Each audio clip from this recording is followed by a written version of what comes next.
Hi YouTube, how you guys doing? Wait, before we do that, guys, let's drop some fucking Doritos. I want to see nothing but Doritos and hell yes in the chat, ladies and gentlemen. You know it's Ed the Wizard time. You know it is time for our fucking weekly analysis of Arcane, ladies and gentlemen. You guys know it's time to go on in there and go on fucking deep as we can fucking go into Arcane, ladies and gentlemen. Ladies and gentlemen, let's drop some hell yes in Doritos. Hell yeah.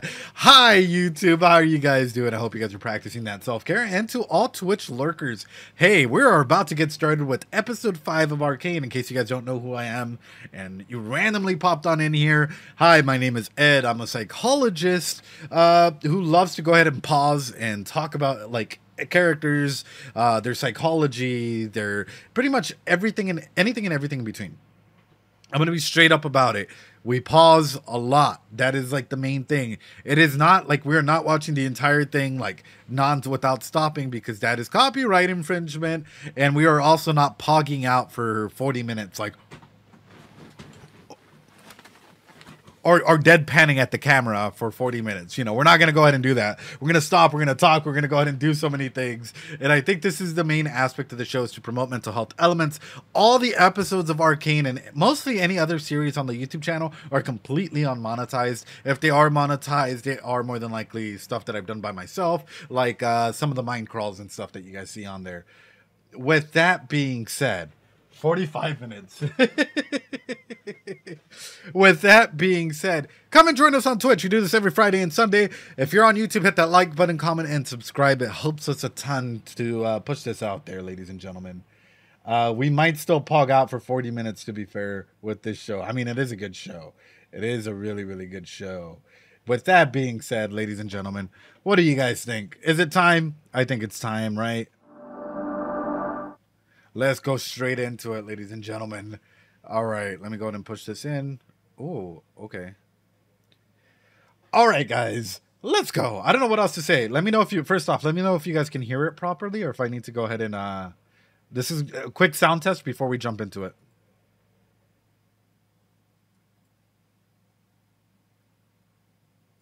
Can you guys hear that or no? Can't hear the show. Good. Okay, good. This is why I'm doing a sound test. This is exactly why I was doing a sound test, my friend. All right. Hold on. All right. Let me get this out here.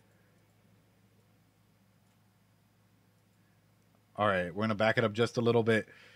I'm back on my PC.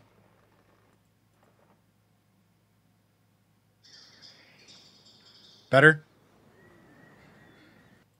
Better? Okay, better. I was scared for a second, mate. I was scared for a second. All right, ladies and gentlemen, now let's fully get into it. I'm just going to back it up all the way through. We are going to watch this opening sequence. I think it could be louder. We can't go too loud, because then YouTube decides, hey, you know what? This is mine. Or Twitch decides this is mine. So we're not going to go super duper loud. Hold on. Right around here will do.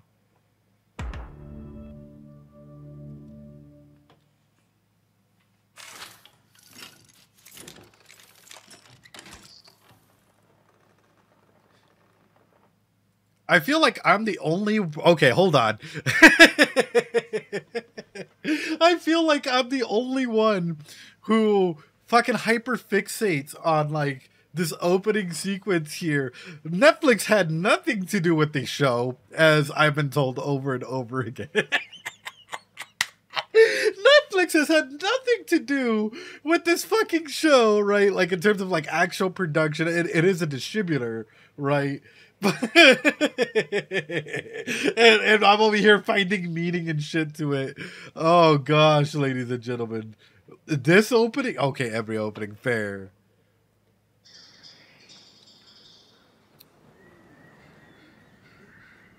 Oh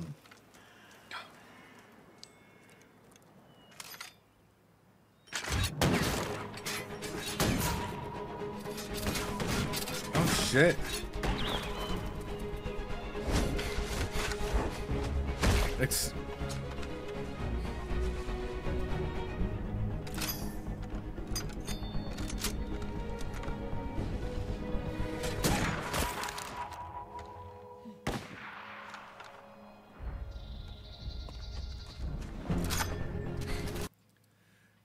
Okay, I'm gonna stop it right there. What a beautiful way. This show is insanely pretty, but what a beautiful way of automatically establishing goals and aspects, right? Aspects like that. For example, who does she look forward to? Who does she look to? Right, that whole show don't tell aspect. But a lot of people, even when they're watching a show like this, they'll see this thing happening and it'll go over their head. Which is why it's important to go ahead and be open and talk about situations that might be overly dubious, right? So for little Katie here, right? What does this mean for her to be in an environment like this? What does it mean for her to like be out hunting?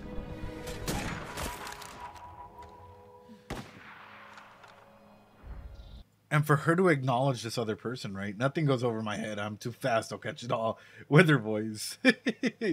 So it's freedom, but it's also emulation. Who are the people that you as a child, you tend to look up to as role models, ladies and gentlemen? Her name is Cupcake. Is it? But legitimately, like, she's unlike other rich girls. As a child, who do you guys usually look up to? Parental figures. You're right. Absolutely, a Bagrat. We look at parental figures as our role models for what is normal for us to go ahead and try and achieve, right? Mentors too, authority figures, right? And when we're looking into aspects like that, what happens when we create a pedestal for like parental figures? If I were to ask you guys this, and but this is me being extremely genuine, right? Which is Psyculturists. It's also some tournament, if that means anything. Yeah, which is a competition-based setting, right? But you still don't enter a competition for no reason as EMW, which is why I'm throwing it out here. Which is, at what point, like for example, have your parents allowed you to explore some of the like safe elements of yourself, your boundaries, your elements of, how do I put it? Let me bring this up. Essentially, what I'm getting at is like the elements of safety that are around you. I'll bring this up. It's not the best one. Actually, let me get a better one, because that is the one I have on this laptop or this PC is absolutely horrible. I am bringing up something right now, which is I think really really important to always talk about, because it is like primal. It is such an important aspect of what makes us us. And a lot of people just seem to deny it altogether. Ew. Those like ugly quality. Hold on. Here we go. You guys are probably like, what the fuck, dude? Like, we just got started. We're like 5 seconds in, brother. Why you got to do this? And to that I say, everything has a meaning and everything has a purpose. Here we go. And there we go. Okay. Guys, what is this? Legitimately. What is this, ladies? Thanks so much for the follow, Bagrat. Yeah, try not to ruin. Yeah, please no spoilers. Even in the comments, I guess I should go ahead and it should go ahead and state this. No spoilers in the comments. If you are gonna put a spoiler, make sure you label it big, capital letter spoilers. So this is a big aspect that I'm bringing up through this, right? Which is, what does it mean for us to be in a situation like this, right? What does it mean? Why do your parents, right? And I'm going to go ahead and establish this. Your parents, for your parents to be good parents, for your parents to be decent parents, what do they need to go ahead and secure from here? What is the definition between a good parent, like just a parent, and then like a good parent when you're growing up? And chat goes silent. This is what I love, because I get you guys to think a little bit. It's the yeah, good parent gets to purple. Purple plus is good parent. So I'm gonna tell you guys almost immediately, right? This bottom aspect, literally from love and belonging down, is what a parents should help to establish. You shouldn't have to, especially as you're growing up, you shouldn't have to worry about breathing. You shouldn't have to worry about food, about water. You might be too young to understand sex, right? But when that aspect comes, that's for you to go ahead and discover that for yourself. Sleep, homeostasis, excretion. Your mind should not be taken. If we were to look at this as a RAM, right? One giant RAM stick, or like, memory in general. These bottom ones are worth 20%. If you are missing a majority of these, can you even go up and start thinking about creativity and aspects like this when you're genuinely always looking, when you're always hungry, when you don't even know where you're going to sleep, where you don't even know where water is going to come from? Ram is my waifu. You know, when you don't even know if you're going to be okay, if you're breathing properly.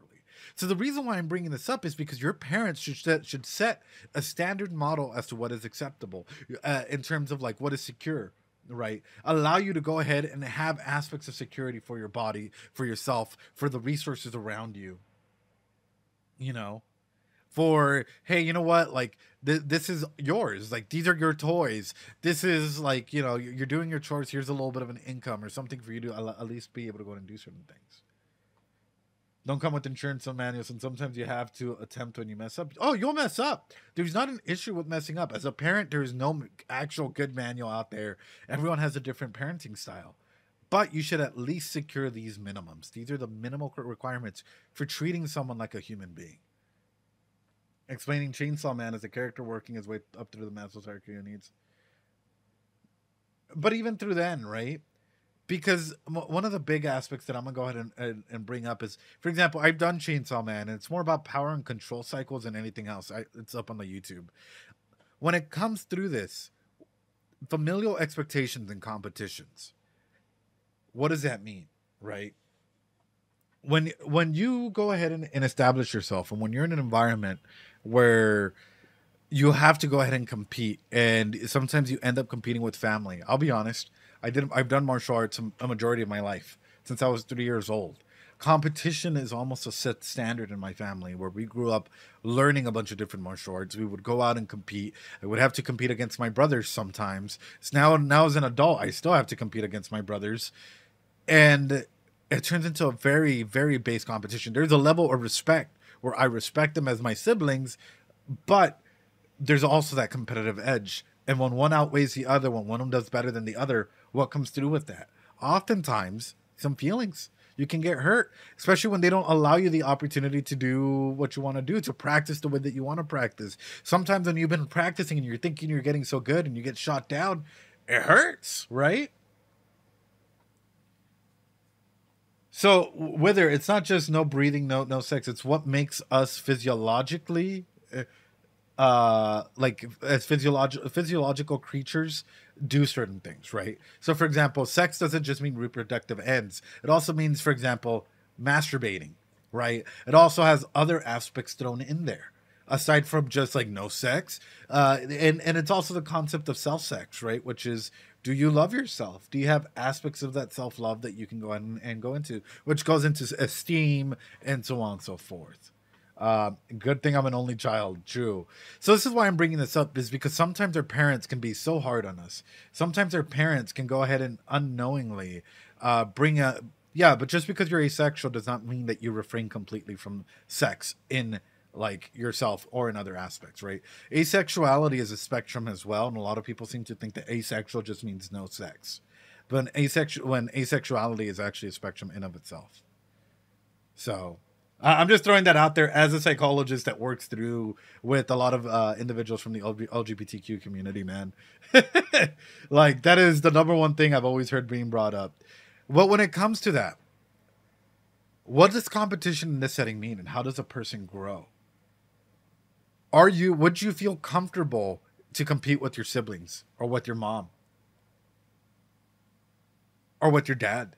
Would you feel comfortable competing with a family member for something? And we're going to go ahead and continue. We're only 51 seconds in. Yeah, true.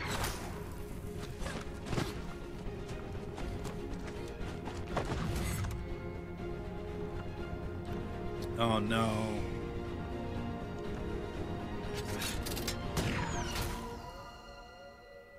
Wait a second. Wait. Back it up.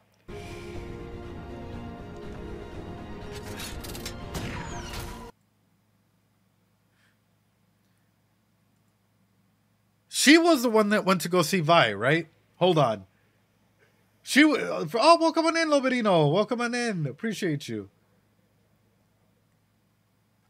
Kate spamming Q. Look at the... So, let me ask you this, right?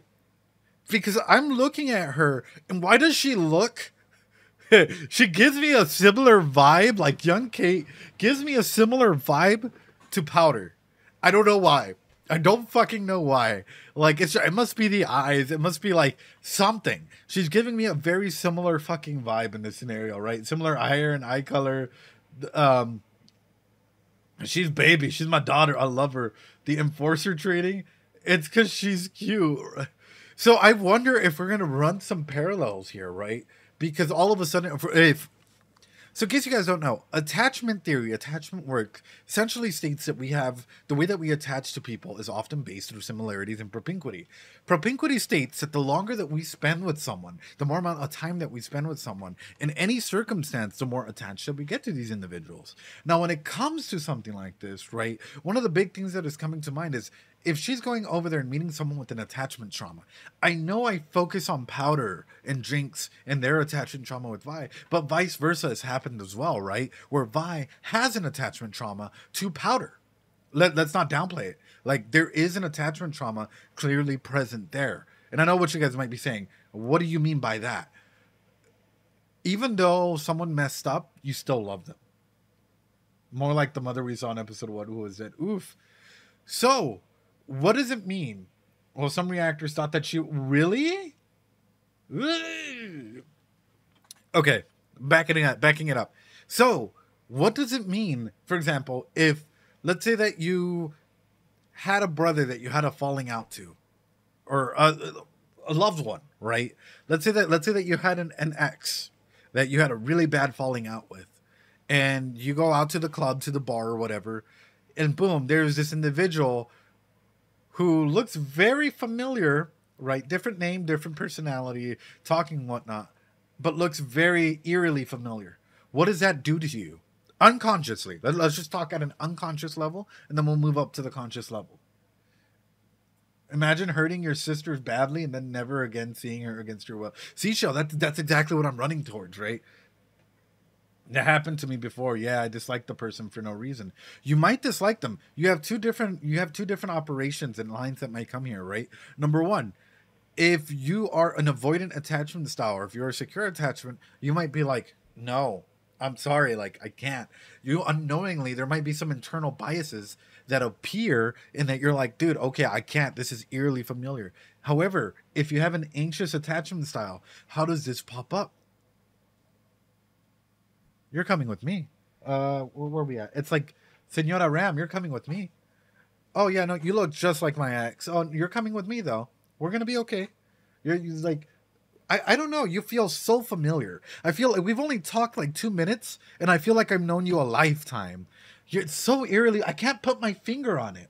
Like, I really can't put my finger on it. I feel like I've talked to her like 5 minutes, and you see what I'm getting at, right? We establish the cringe. It is cringe, Seashell, but it's to illustrate a purpose. And that purpose is, sometimes when it comes to elements like this, right? When it comes to elements of like propinquity, when it comes to elements of anxious attachment, that, oh God, that feels toxic in a bad relationship about it is. And it's the foundational layers. It can be, actually, it can be. I'm not going to say it is, because it can be if you don't put up your boundaries. So the reason why I'm bringing this up is because color tells a story in this world, right?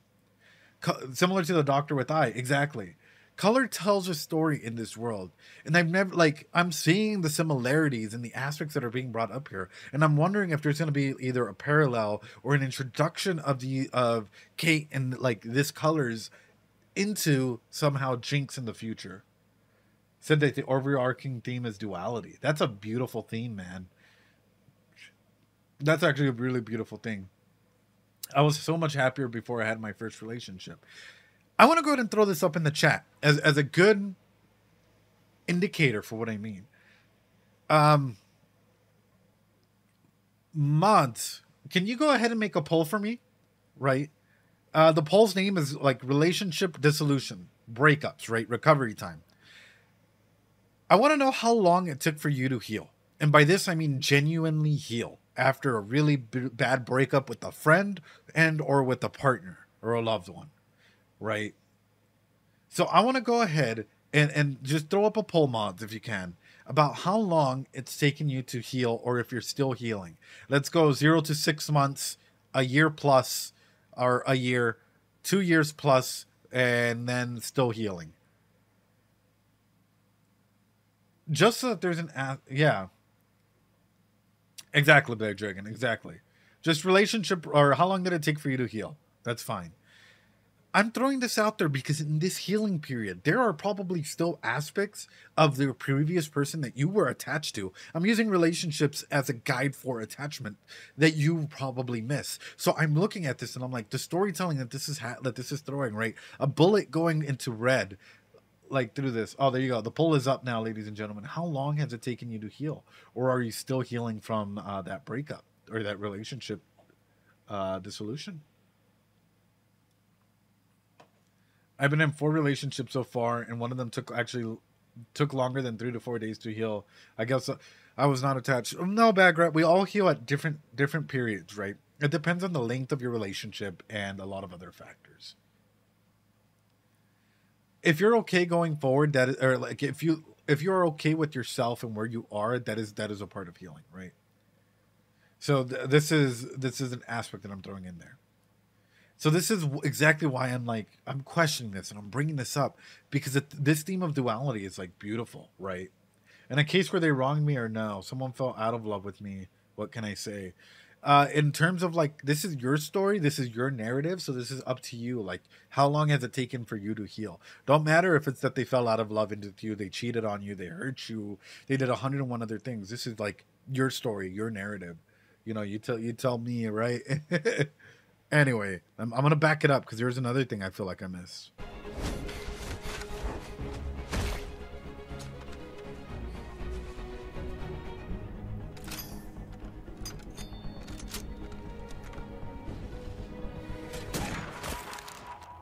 That's so nice, dude.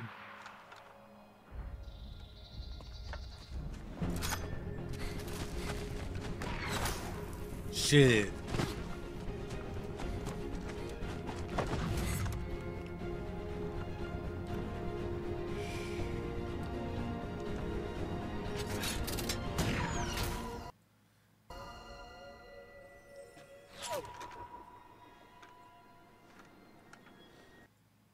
Can bullets be inscribed with Hextech? Ladies and gentlemen? It turned out real bad, but I stuck in. Then I broke up. I was fine pretty much immediately. Do not recommend. Not a good environment for healing. Probably yes. Because that's sort of what I'm thinking. I'm looking at this and I'm like, okay.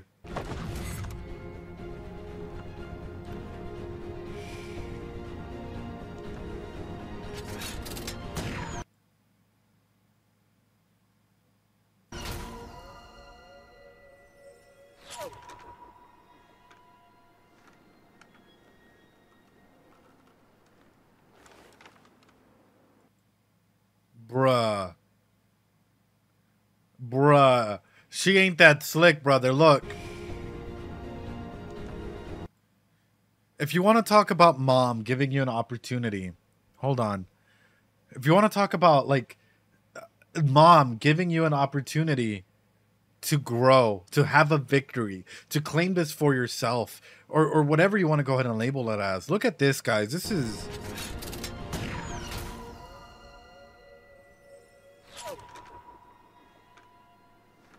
She thinks she got it first. And there's this smile and this confidence that comes from someone doing, right?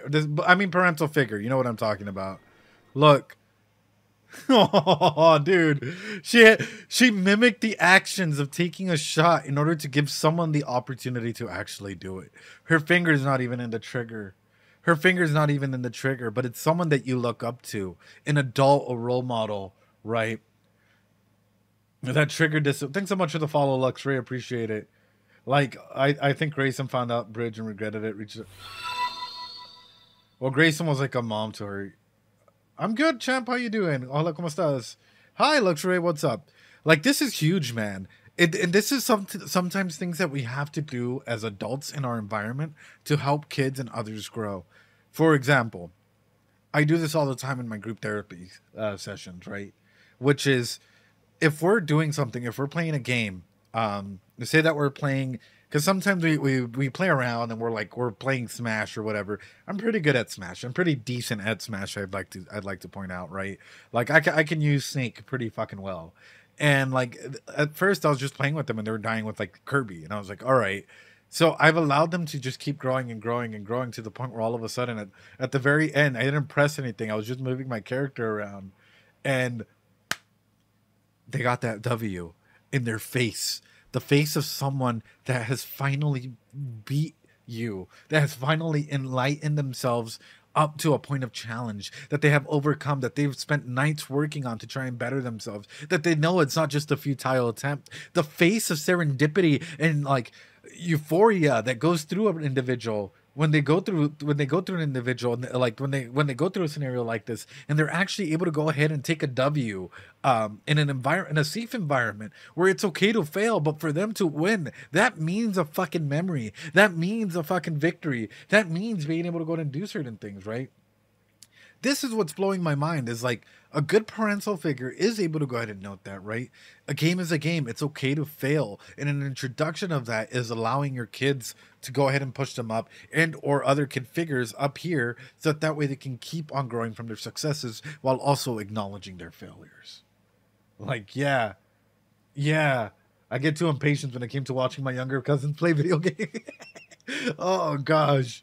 Kate's relationship with her mom versus I mean, I don't know that quite yet, Ellie. It's not been introduced. Like, this is my first watch through of like Arcane, brother. Like, I'm going in completely blind. I'm just going in off of the psychology that is being introduced. But at the moment, from what she stated and from what's being shown, is like they can be overbearing to the point where they've taken her away from something that she's want to do, which I'm kind of curious about where that's gonna go ahead and where that's gonna go ahead and go. Hard to balance to strike, letting kids win without letting them know you let them win.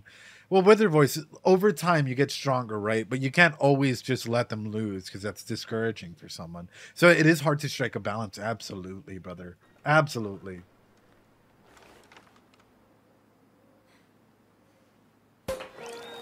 Oh.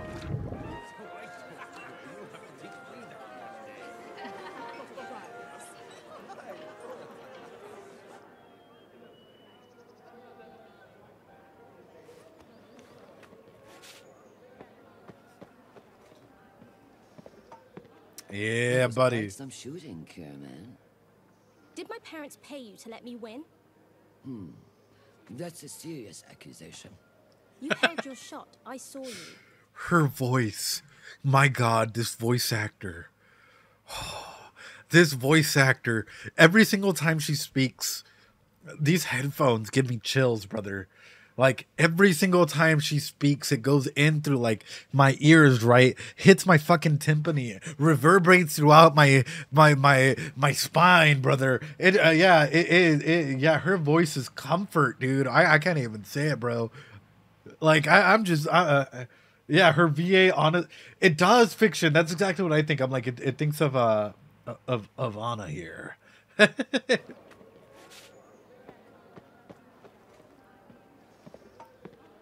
That was quite some shooting, man. Did my parents pay you to let me win? That's a serious accusation. You held your shot. I saw you. The trophy is yours. You earned it. You haven't answered my question. No, your parents didn't pay me. I just thought you deserved it. Aww. I'm an enforcer. For me, knowing how to handle this weapon means being able to protect people, to be of service to the city. That's trophy enough. Begs the question, young Kerman. What are you shooting for? Bro. She's so deep. She might be one of my favorite characters, bro. Kate already a detective. Well, my thing is, kids naturally, the dialogue is fucking fire. Kids naturally are curious. A lot of kids can naturally, like, in a safe environment, in a safe environment, kids are naturally curious. This is why they ask questions, right? But what do society usually teach, right? If your kid's over here like, but why this? Why that? Why this? Why that? Why so on and so forth? What does that usually teach a kid to do? It shuts them down, right? Stop asking questions. Your questions are annoying, so on and so forth. So they stop being curious. A lot of kids with the ability to go ahead and reason out, if you allow them the opportunity to ask themselves that questions and even reverse it. I don't know. Tell me, why do you think that is? Like, try and get them to start introspecting in aspects like that can become really, really, really insightful. When I'm looking at this, I'm looking at the implications that comes through this, right? With someone that you see as in a position of power, right? It's so important for kids and for themselves. Absolutely, absolutely Pokemon and pancakes. Connecting with different, like with trustworthy adults. And this is the point of attachment theory, right? Which is how we connect with others, right? The attachments and the support networks that we make influence who we are as adults and influence our choices in adulthood, right? Because a lot of people always ask, like, and I'm bringing this up, right? Like, for example, I don't know what career you guys are aiming for. If you're in university, I'll ask you guys this. I'll start it as this. Why are you in university or high school? Why? I don't mean this as a way to like shut anything down. No. In fact, I encourage it. But why? If you're at your job, why are you at your job? Why'd you choose the field that you chose?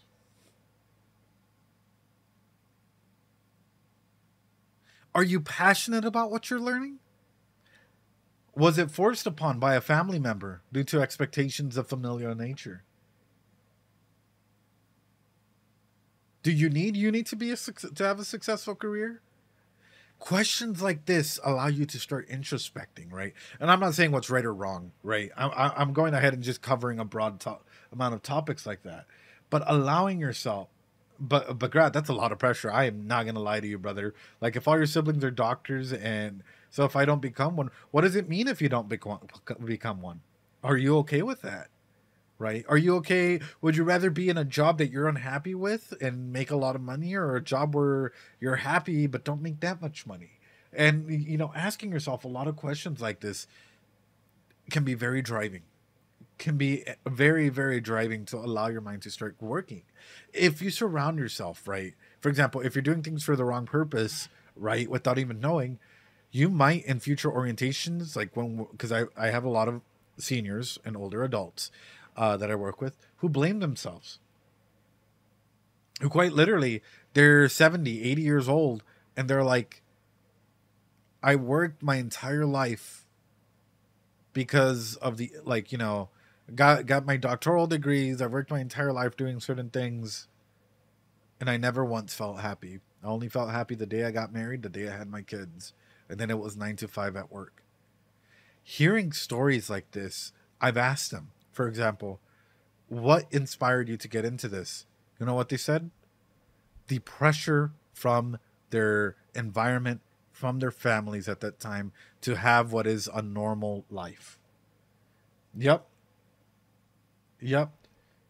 So is what I'm stating out there is, find something that allows you to feel fulfilled, to feel happy, to surround yourself with individuals that there are some really smart individuals who are like, I got in the wrong crowd and I dropped out of uni, and now that like they're in the right crowd, they're succeeding in getting their master's degree and doctoral degrees.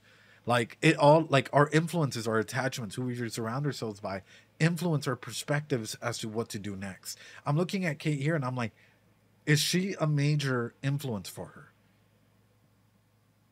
What do you guys think? Is she the person that is cementing this idea of what it means to truly be valued in a trophy and worth something that like no one else can control? Because, you know, protecting others is a trophy in of itself. 1,000% in a non-forcing way. She's just stating this out there because this is her perspective that she's letting it go, right? Grace and influence more than one person, you'll see. Yeah. Well, and this is why I'm throwing it out there, because I'm seeing this And during childhood years, some of the most influential moments for people, for kids, for others to be able to grow and grow into their careers. So that's huge, man. Huge. Like, this is what I love about this show. And as much as there is magic and whatnot, this show's not like, ooh, you know, like, let me go ahead and like subvert this into an isekai or like a random thing like that. This show, what it's presented is, and what it's grounding itself in, are very human elements. I have nothing but respect and applause for the writers and for the production and everything in here, because they've literally solidified what makes us human. That's like, they've studied what are human elements. Why do these characters go through the troubles and tribulations that they go through? Who influences who and why? Why are they there? So on and so forth. When a lot of people would just one dimension everything, and that for me is what makes the show fucking beautiful, you know. Anyway, yeah, some isekai don't need to be in it. Exactly. I took a look at your file. There's no record of you or your crimes. What are you here for? My sunny personality. You attacked an inmate. Why? Why not? He was a witness in an ongoing investigation. Bummer. This was a waste of time. Couldn't have put it better. Hey, give Silco a kiss on that winning eye of his, will you? Silco, the industrialist. Okay, this is getting old. Can you just send in whoever's gonna kick the shit out of me so I can get on with my night?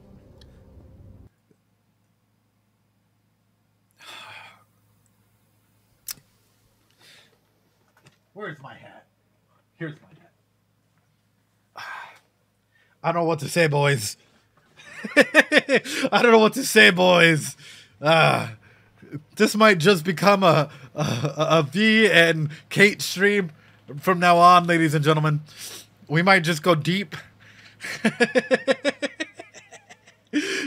We might just go deep into V and Kate, you know, analysis from here on out, ladies and gentlemen. I'm seeing this dynamic here, and I'm liking it. I'm liking this dynamic a lot. There was you're gonna like this pairing. Oh, bro, I'm just surprised at how good this is. Give Silco a kiss on that winning eye of his, will you? Silco, the industrialist. Okay, this is getting old. Can you just send in whoever's gonna kick the shit out of me so I can get on with my night?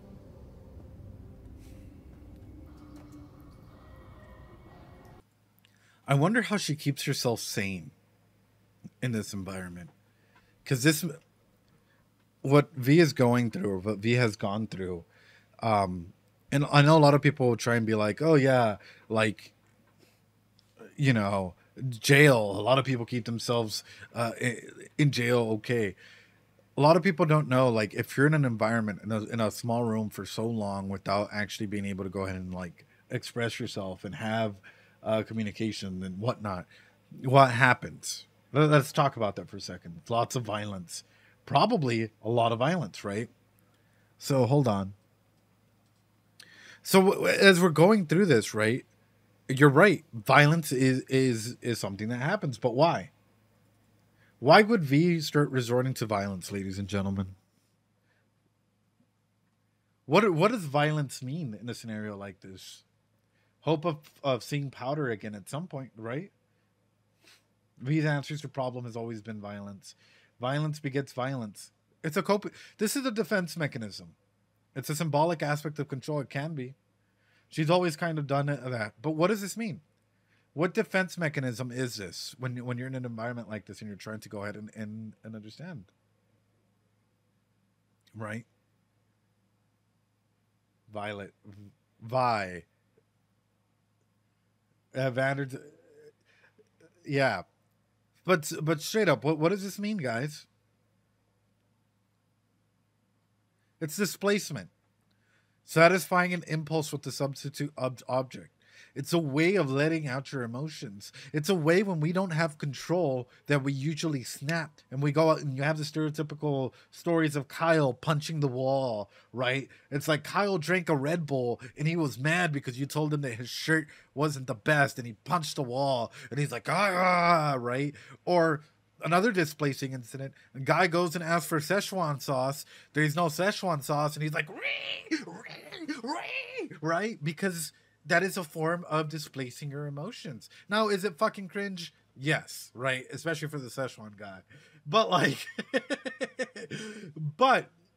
through that, specifically what I'm getting at is when you're in an environment for so long and you don't have a safe outlet for your emotions, it comes out in a defensive way.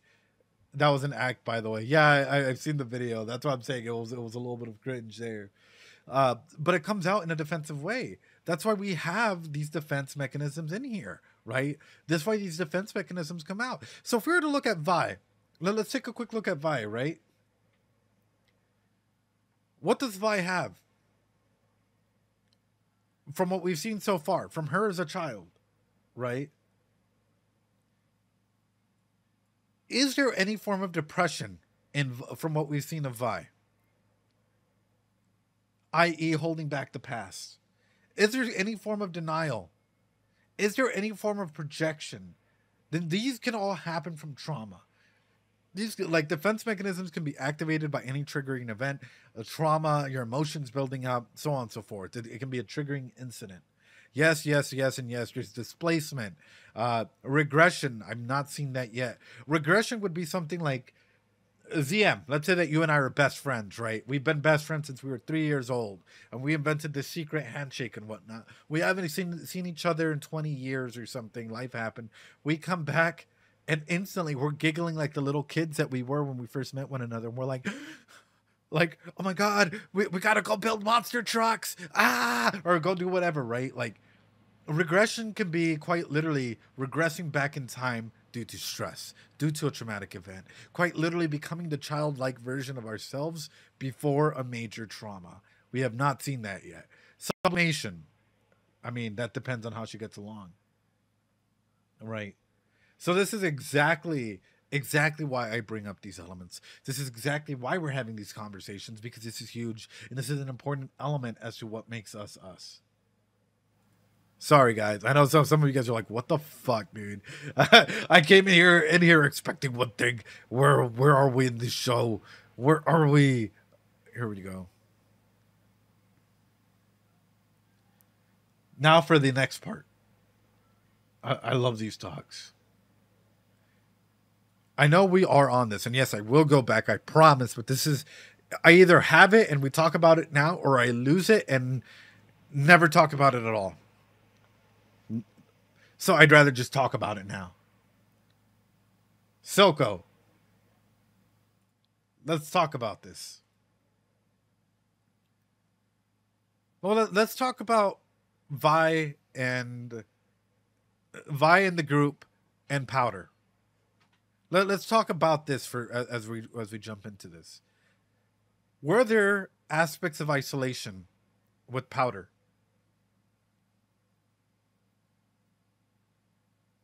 Was there any form of anyone putting her down, making her feel bad about herself, calling her names, making her think she's crazy?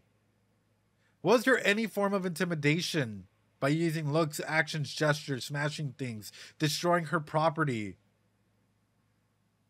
Was there any form of coercion and threats?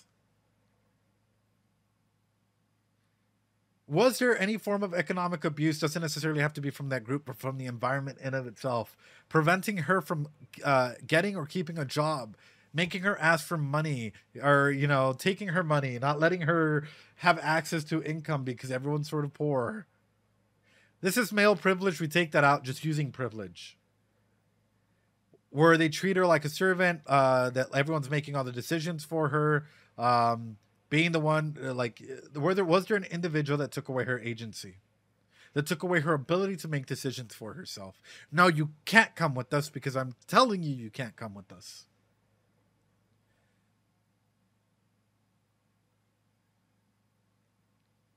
This is a wheel of power and control. This is often, right, what psychologists and a lot of other people use as a way of going ahead and highlighting aspects of abuse.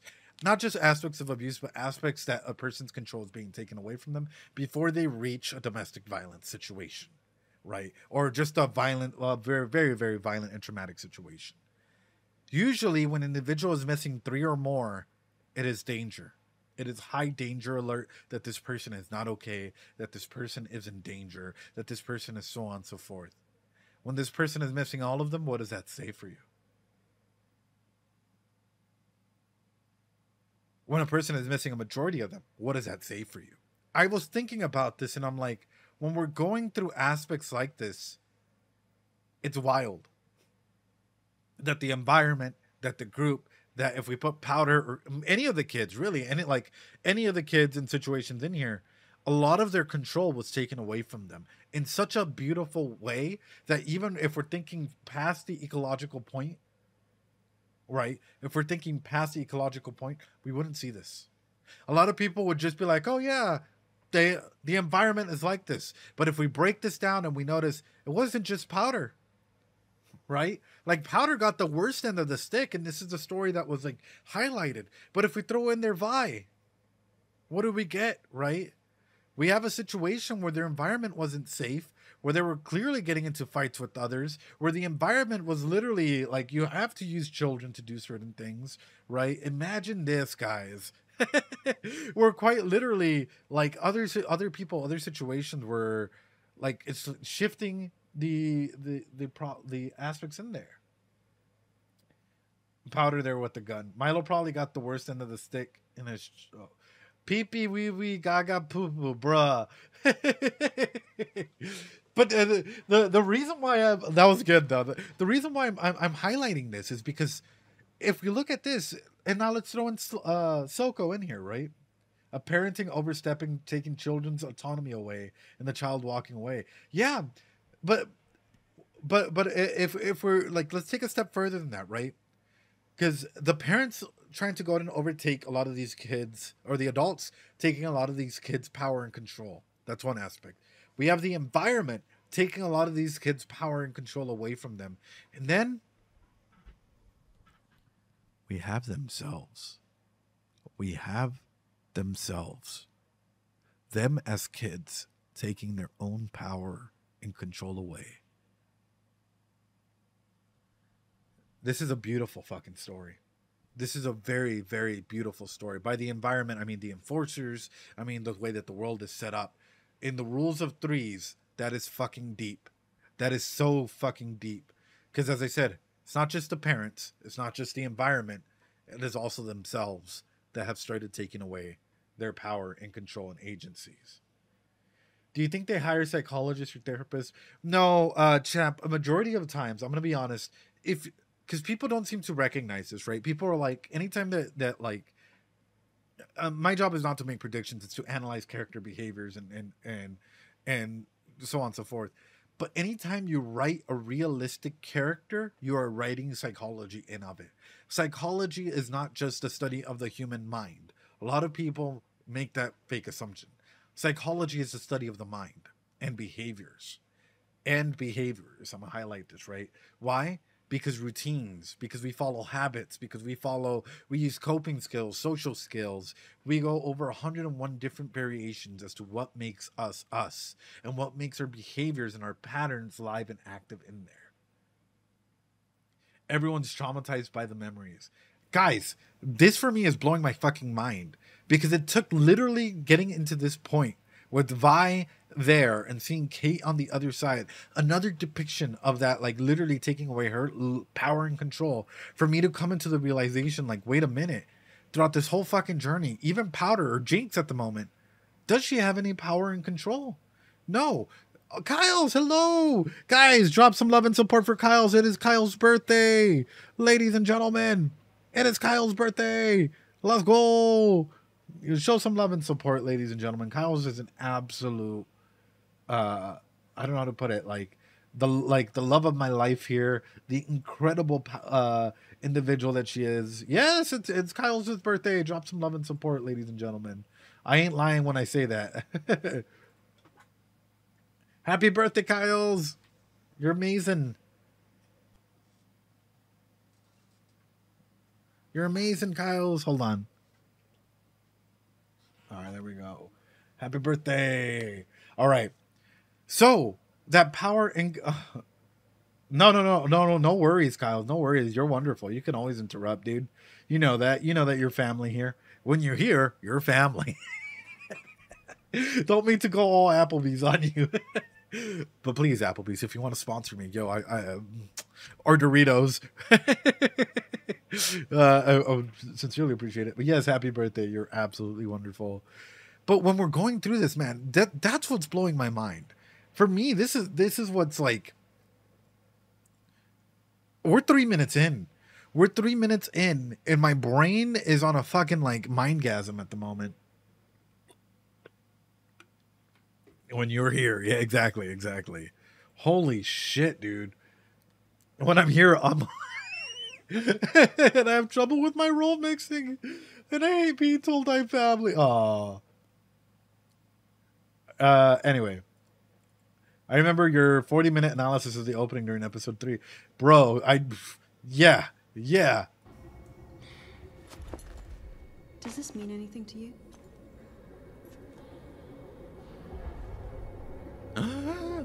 Oh shit. Where did you get this?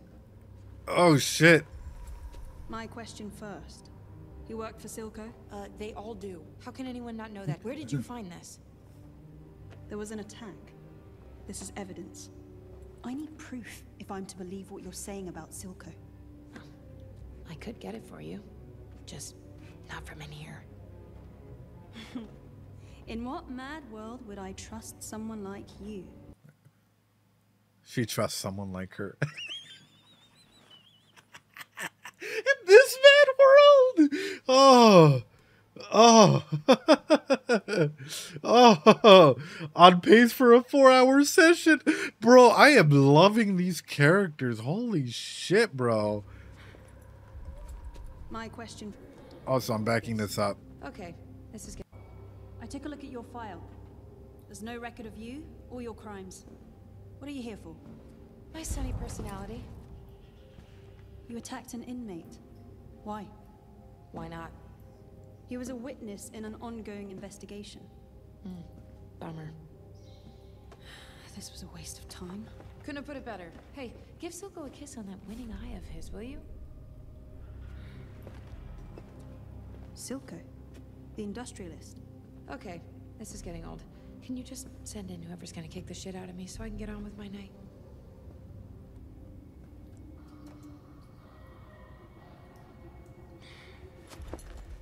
Does this mean anything to you?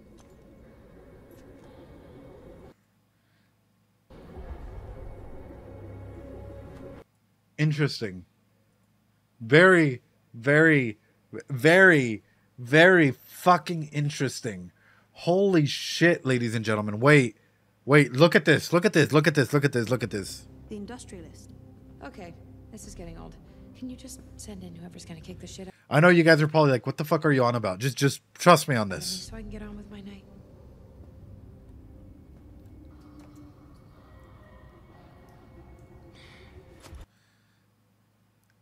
When looking at nonverbal communication and the thought patterns, I don't have it on this computer because I'm still uploading a lot of stuff, especially on my PC. When we're looking at a situation like this, look at her eyes. This is getting old. Can you just send in whoever's gonna kick the shit out of me so I can get on with my night?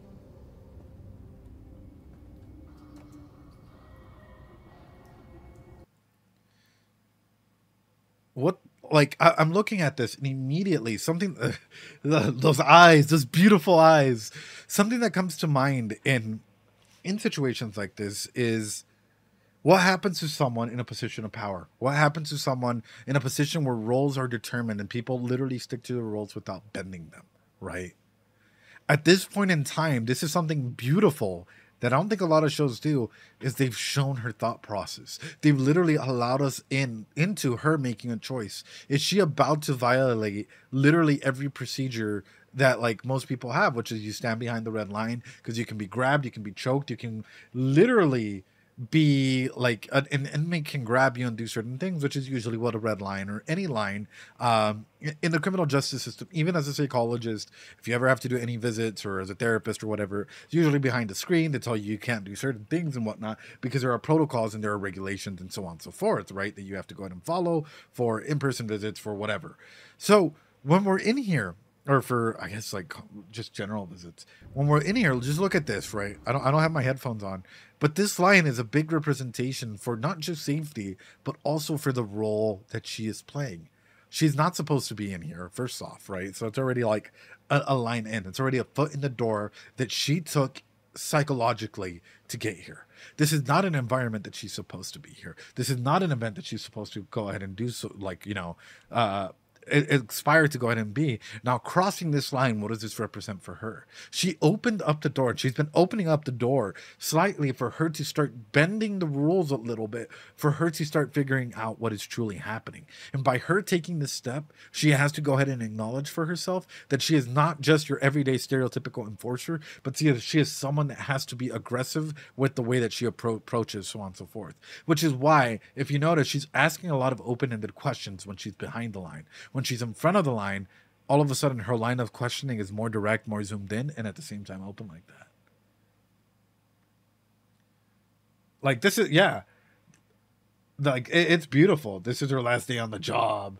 Her toe is already crossing the line, you may say. Yeah, you can even say her toe is quite literally, like, touching the line there. She's been fired, and she knows she's been fired. She's already violating every basic principle of the law. Yeah, but through that, though, like, for example, if you go through a lot of like basic training or military training or any aspect like this, how hard is it for you to go ahead and break a lot of the habits that have been drilled into you? Probably really, really, really fucking hard, right? Because at this point, it's like if you step over that line, you're also accepting everything else that may come through with it. Even though she's broken 101 rules coming in here, right? But it's like once you step over that line, you acknowledge the reality of it. So this line could even represent, like, let's be honest, she's been her own, like, in a way, I hate to use this because I feel like people always jump into it. Jinx has been a major agent of change for Kate, right? Jinx has been a major source of change for Kate, which has been like, and I know that some people will be like, what the fuck are you talking about? Jinx has, like, in her antics and Silco and like all of this underground stuff has allowed Kate to go past just being a regular enforcer to quite literally getting fired. We're going to go into that aspect. Doesn't have to be a good change, but a bad change, right? In that aspect of getting fired. But now her coming all the way through here, is Vi about to be her other agent of change here? Where she herself is looking for answers. She's doing all of these steps, all of these introspective moments. But by her overstepping this line is her being able to go and accept the changes that may come. Victor's in a constant state of, what are you going to do? Banish me back to the Undercity? True. Anyway. Does this mean anything to you? Thanks so much for the hydrate. Puts alpha. Where did you get this? Oh. My question first. You work for Silco? They all do. How can anyone not know that? Where did you find this? There was an attack. This is evidence. I need proof if I'm to believe what you're saying about Silco. I could get it for you. Just not from in here. 8516. In what mad world would I trust someone like you? Someone like me? You enforcers are all the same. Just asshole criminals in fancy uniforms. You know what? Find Silco yourself. I will, thank you. Undercity's gonna eat you alive.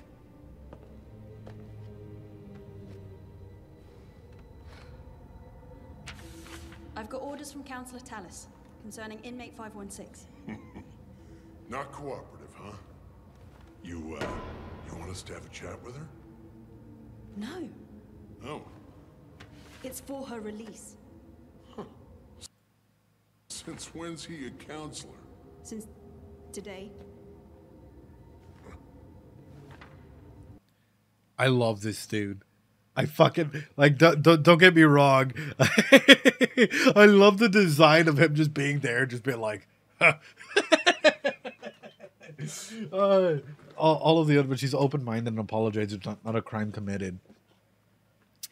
So here, I guess here's the big question, right? Which is, I'll wait till we're done with this and I'll back it up. You know, I never even thought to count.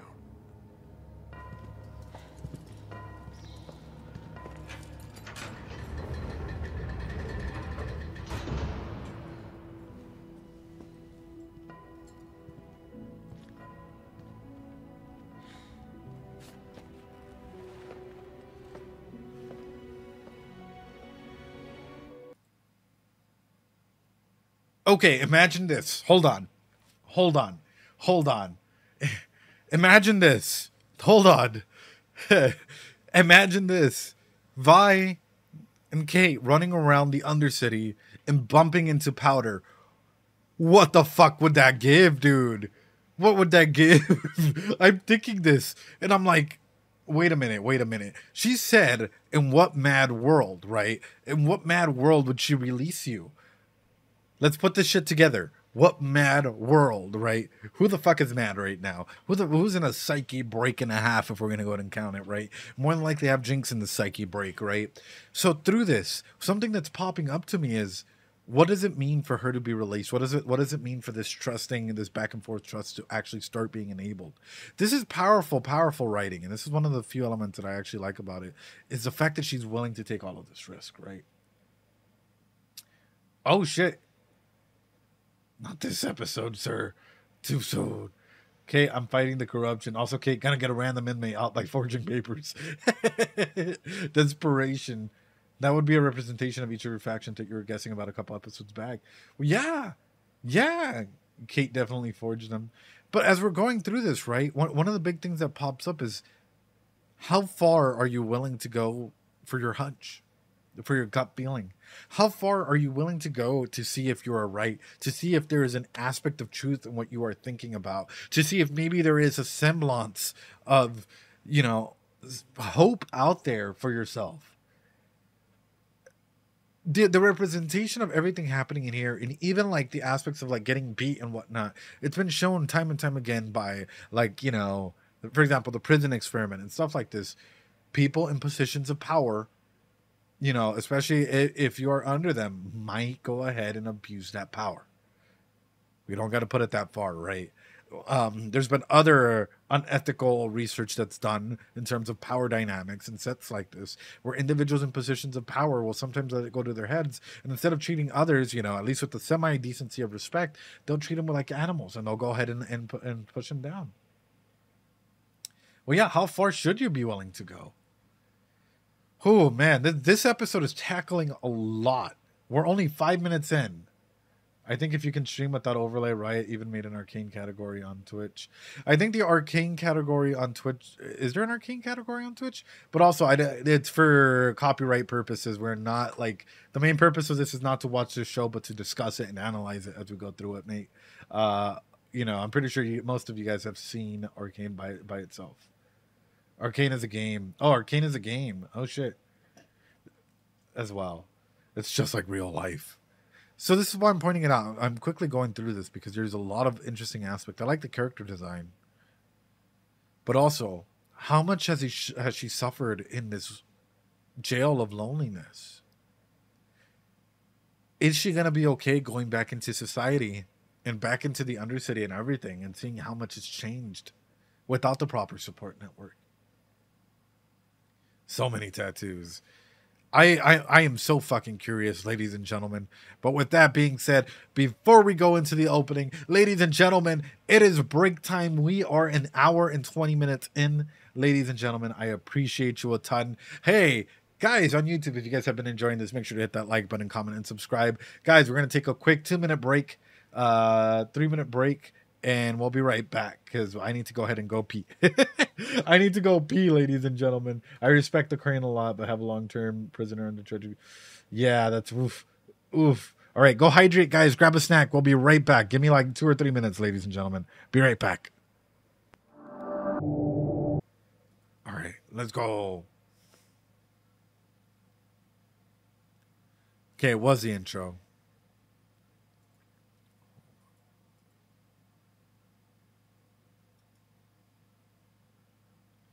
Interesting. Interesting. Hold on, nothing major has happened.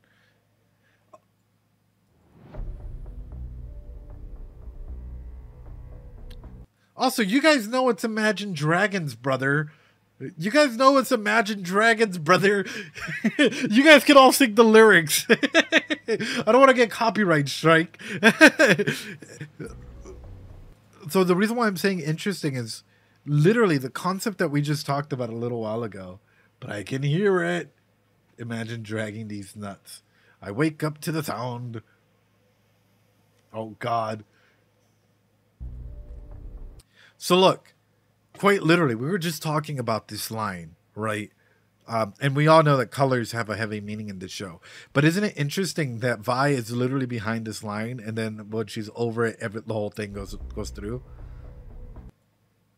That's sort of the first thing that came to my mind. I know that we've assembled it to colors of literally a mixture between Powder and her, and 101 different interpretations as to what that line could be. But that is super duper, like, at least from the perspective that we've already talked about, right?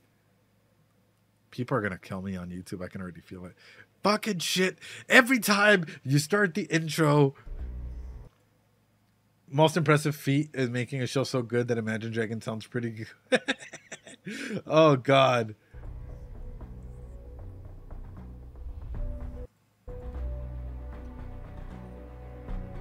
I might not stop a lot. I think I've hit a lot of points. Wake up to the sounds of the silence that allows for my mind to run around with my ear up to the ground. I'm searching to behold the stories that I told when my back is to the world that was smiling when I turned to the sounds of the silence. Is Hextech the key to everything? Hextech has literally been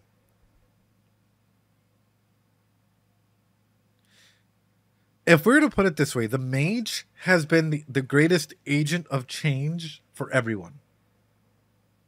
Right? The mage has literally been the greatest agent of change for every single person in the story so far. He has allowed people to die unknowingly. He has allowed people to go ahead and like start forming what magic may be. Him unknowingly saving Jace has allowed the greatest agents of change and the greatest Hextech to become the greatest force of change for a lot of people. Every problem, except that's not true. Heimerdinger is the cause of every problem. He just tipped the first. He did, Ellie. He tipped the first domino and everything went cascading down. And as I'm looking at this, I'm like, we've already seen that he put it in gloves. Now I'm wondering, is he going to put it in other elements like that? What did he say his family was from? Is he going to put it in like mobility aspects, like the walking gear from like Metal Gear Solid 5 or other situational like that? Hammersmith. Well, we yeah. So that's sort of what I'm wondering is, to what extent can Hextech both revolutionize and destroy an aspect, the same way that someone that comes into our life can as well? Him holding this piece is him also holding the key to his own future, which is interesting because it glows and it shines in his eyes. The only thing that is sort of giving life in this marble statue, where everything else is like literally like warm and or dark shadows. That Hextech is the only thing of color, like blue radiance, right? This is blowing my mind. Like, hold on. Because we have Powder and V, right? Or Vi, who quite literally have like their own colors.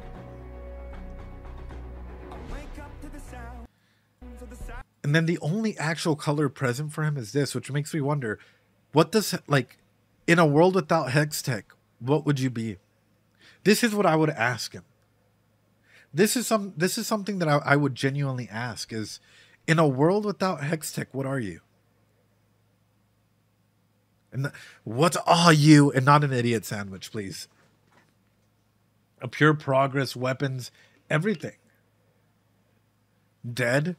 A human? It's the center of the world. Yeah. It's the center of evolution. It's the center of everything. But without it, what are you? A billionaire, playboy, philanthropist? No, wait. An assistant? Would you still be that researcher, that research assistant, or that university student that got caught? When all your research goes away and is nothing, this is something that is thrown out there, you know? This is the aspect in the film, like a good psychological nature to even ask yourself. Without one of the roles that you have on you, right? Because he is like the Hextech inventor or whatever. Without that role being placed on him, what is he? What are you as an individual? Who do you aspire to be? Have you lost your key of happiness, or are you okay? Silence that allows for my mind to run around with my ear up to the ground. Ear up to the ground. I'm searching to behold the stories that I told when my back is to the world. What I find interesting, I wonder what secrets Heimerdinger has. I genuinely wonder what secrets Heimerdinger has.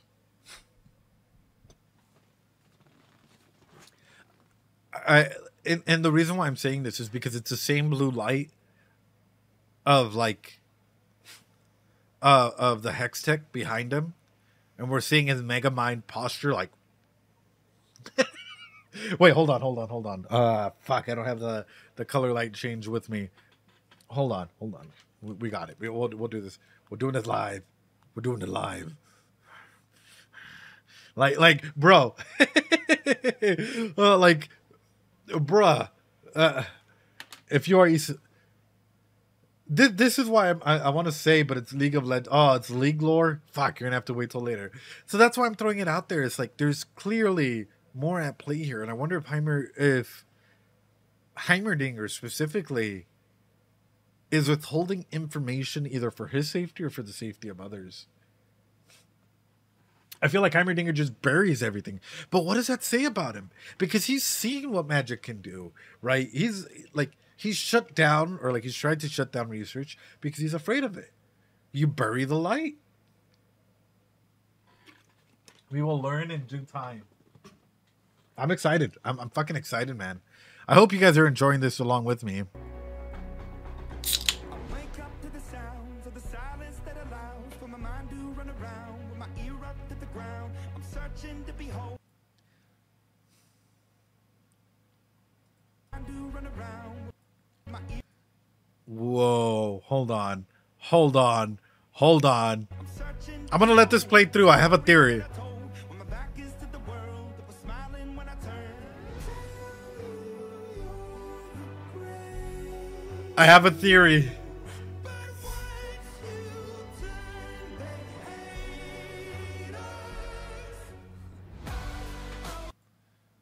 Okay, I'm gonna go back. I want you guys to check this out. And then tell me what it is, right? Color in this show, and especially the psychology of color, might mean fucking everything and a half. Holy fuck. I'm such an idiot for not really noticing so far. The light is speaking to me creatively fun. So we have red for violet, very clearly illuminating this. We have this shade of blue for powder, right? Wake up to the sounds of We have Hextech, right, with this blue light, and then yellow, I guess, for progress or illumination or whatever you guys want to go ahead and call it. silence that allows. And of course, dark for darkness, right? So if we attribute yellow or that light, like natural light, to Jace, what did this just do? What did this just do?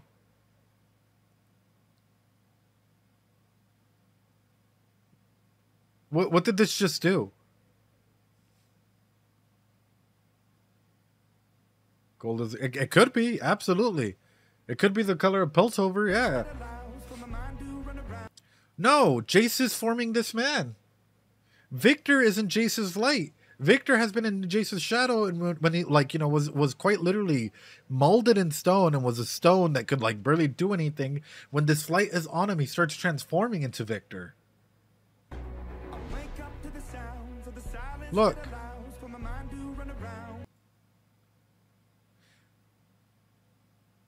This is some beautiful in the name of progress. You can even name it like whatever that light means. It's clearly associated to both of them, which is why I'm like, it's so fucking beautiful. Like progress, Jace's color, whatever, right? Boom, lights on him. He slowly starts transforming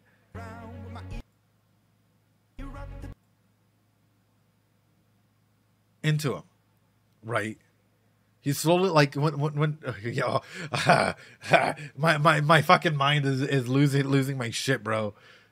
Okay, you guys might be like, oh, that's one coincidence, right? Because Jace does help Victor start, like, you know, expanding on his research and whatnot. And even though the book might be backwards, which is interesting into note of itself, it does look like the book is backwards. Like, what does that mean? Does that mean that, like, for him, like, the whole situation of the whole understudy of literature and education might be something else, right? But even through this, Violet goes with, is Vi going to be the agent of change for Kate? There is the red light that we see with Vi, right? Quite literally coming through with Kate and illuminating her presence in the stone wall. You see what I'm getting at? Like, this is like the story being told in colors, especially being kept in the dark. Because this is what she is. You know, progress is here, making all this progress, whatever. She's kept in the dark, and she knows a little bit of light. And as this light keeps like illuminating itself and getting stronger, it's not just her, like, Vi hates enforcers like Kate. Like, everything starts coming more and more crystallized, more and more into light. It might be obvious, but what I'm assuming now is that there's literally going to be a big confrontation, a big issue that may come up from her associating with Vi, and the closer that she is to Vi, the more closer that she's going to get to the truth. Absolutely, I know that they talked about this at the very beginning of the episode about, like, being mad, but when we're theory on why she's in the wall, I mean, oftentimes you might just be literally cemented. Unless she's, like, buried in rubble at some point in the show. But you might literally be cemented by the expectations that others place on you or yourself, right? In which you can't really do much, and you need other people to help you break out of these environments. Because it's hard for change to happen by yourself. And while I'm looking at this, I also see Powder's color hitting her face. So I wonder if this is going to turn into a weird misunderstanding between Powder and Vi and Kate. Because Powder's light is illuminating Kate. And then Vi's light is coming up and, like, illuminating more than half of her. I wonder how much of chat knows about the meta knowledge. There's a meta knowledge? Oh, she's stuck in the duty of protecting.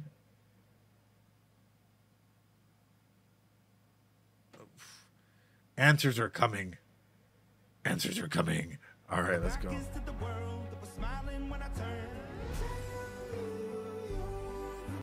Again, the light of progress behind her, and she's literally in the dark.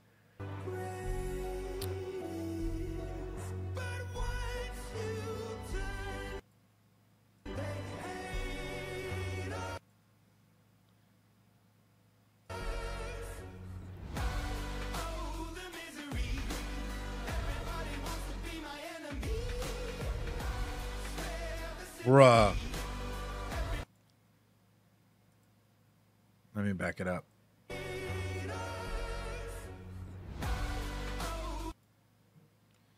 My brother just sent me something. Oh.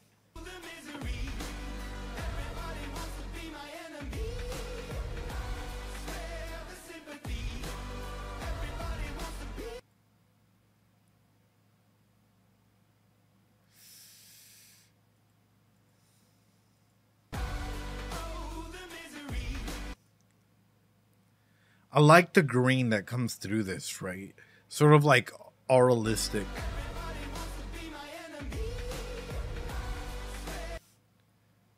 And this is Kate as well, right? Like, I'm not fucking imagining things, right? Zong Chemtech, yeah. Purple is Shimmer, no? Is purple Shimmer?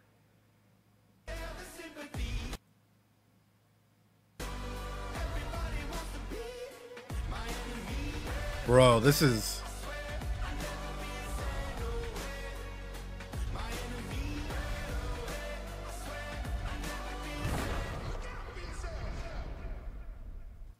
powerful stuff. Purple is chaos. Purple is grape. What I love about this is it brings up the aspect that, like, and especially like I know it's like 3D models or 2D models, but how many of you guys remember as kids playing with your toys? Not like that, cochinos. I mean, like, legitimately, like grabbing your like, you know, your wrestling toys or whatever you had, and quite literally like making play out of it, right? Making a scenario out of it.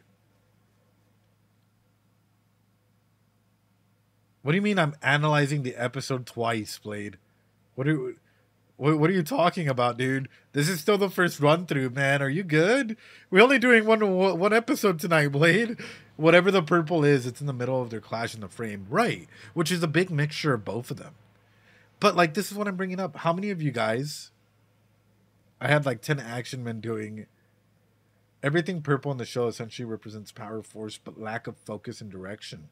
Ooh, that's actually a good one. I.e. chaos. I like that with her. That's actually really good explanation on that. Bro, we have not finished episode 5. No, we're 6 minutes in, Blade. Yeah, we're 6 minutes in. You good?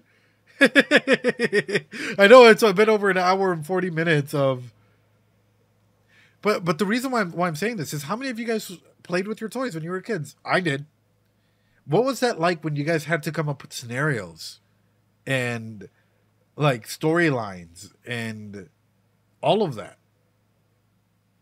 I had some collection of Epic that I had a lot of fun with.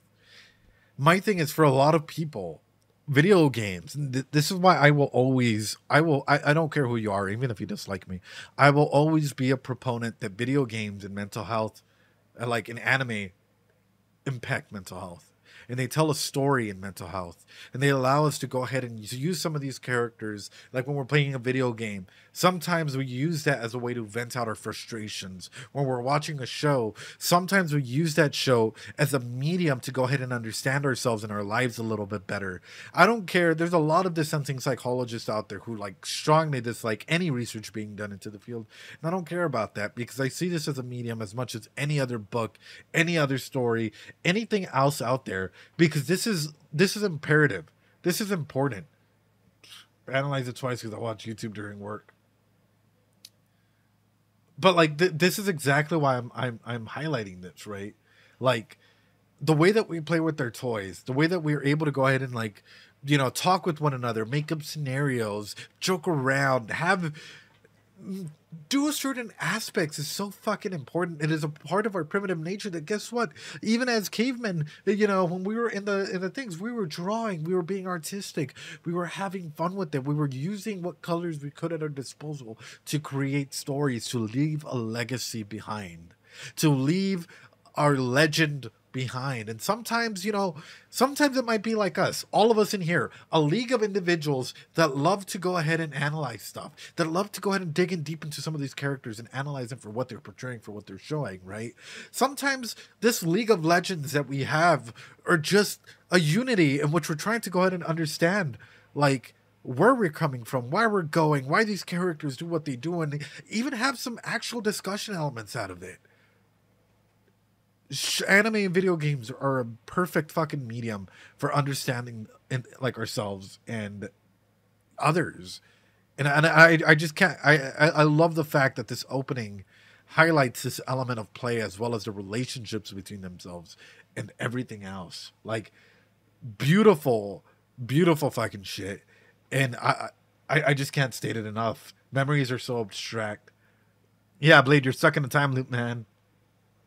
Fiction may be just fiction, but if the stories are told do not make people think that it's real, could have made decisions made, then there's no sense in reading or experiencing them. Yeah. But I don't have the emotional space to watch like My Marriage or something, because True. And sometimes this is why we skip certain stories, we skip certain anime or games, because we know it might not be we might not be ready for that message. We know it might be too much. We know it might just absolutely destroy us for a second. So this is why I'm highlighting this. This show, for me, has spoken. This show has spoken. Oh, in terms of like, there's so much love in the first 5 episodes that I've seen, at least like, you know, up to now. I can't state it enough. There's so much love and dedication and thought that went into like making this storyline that it blows my mind. Arcane is straight up a masterpiece. Honestly, I might consider it. I might move it past like my very like masterpiece setting. Bit of a dive into. There's so much money put into it. Well, yeah. With that being said, guys, I have to quickly attend to something. I gotta let one of my doggos out. So I'm gonna be right back. We'll listen to this ending.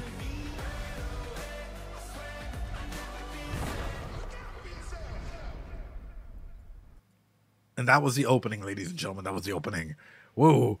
All right, ladies and gentlemen, I'm going to be right back. I need to go ahead and take care of my doggo because I hear my doggo. We're finally past the OP at close to 2 hours in.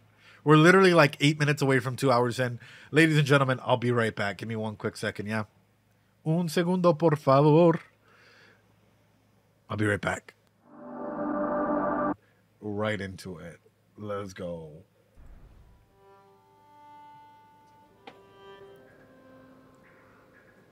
These brave enforcers sacrificed their lives to defend the values of our great city. To some, they are mothers, fathers, sons, daughters. But to all. So he's been working with Silco, right? If my mind serves me correctly, yeah. Yeah. If my mind serves me correctly, he's been working with Silco, right? So does this come as a surprise? And that's a question that I'm asking myself, right? Which is like, even in the olden days, people would do some fucked up shit to get in positions of power, right? To get into a situation where they're able to go ahead and eliminate their competition without resorting to other aspects. And I'm wondering, as he's delivering this speech, well, that's sort of where my mind goes. As he's delivering this speech, how must it feel? Yeah, you are knowing the show's okay somehow. Marcus is to Silco what Grayson was to Vander. Me knowing the dialogue of his speech, I'm fine. They are heroes.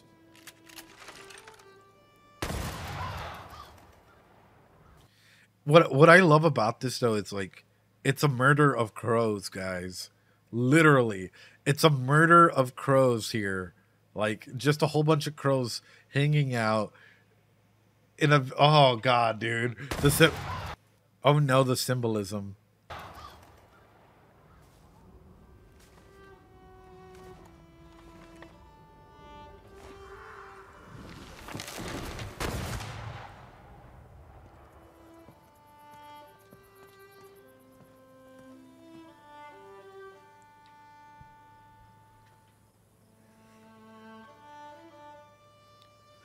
This, Daddy?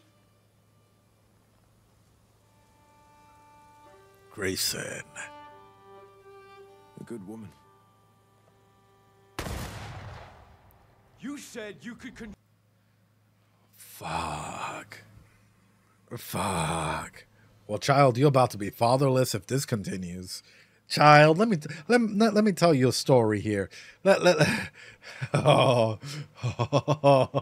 She wasn't just a good woman. She was like the best of women, bro. The use of crows in their syllables in the show is so good. It is. Like, that's why I'm like, this accidentally shoots someone's head. Esos cuervos tienen lore. Oh, really? The crows have a lore? Holy shit. I feel like everything in this show has a lore. Holy fuck, dude. I love how often Ed asks a question, how immediately a scene answers. Dude, that is my fucking curse. Okay. I'm gonna be straight up with you.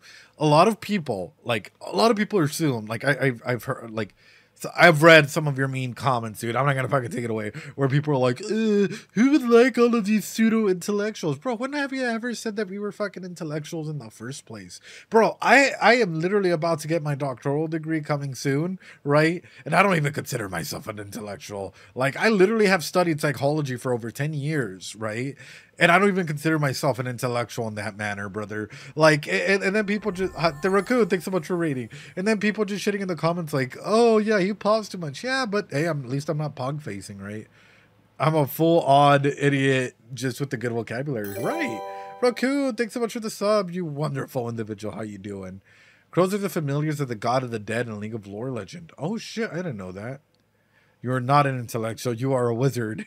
I am not a wizard. But aside from that, the whole point about the whole wizard joke is not necessarily just that.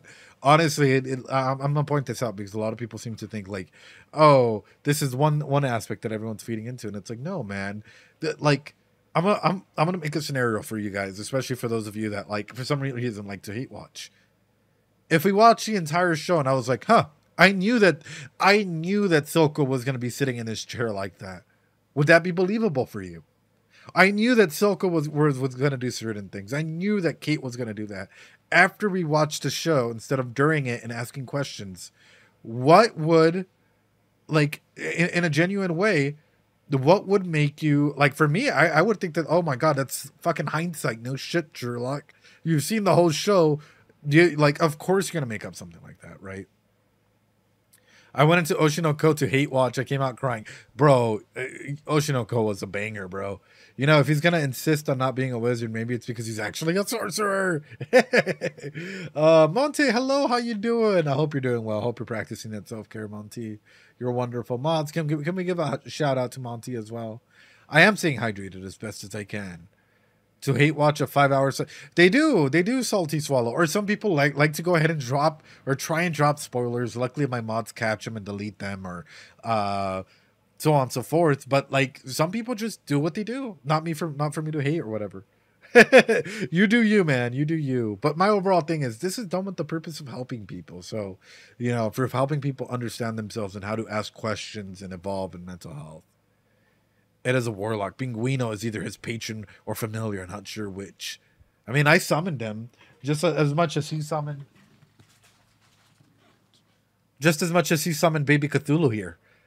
I know, right? This is the familiar of my familiar, Baby Cthulhu. Baby Cthulhu, you want to say anything? I don't know, man. I know. It's cute. It even has little wings. I got to get its wizard hat soon. No, that's the real question. It's what's your favorite character in Oshinoko?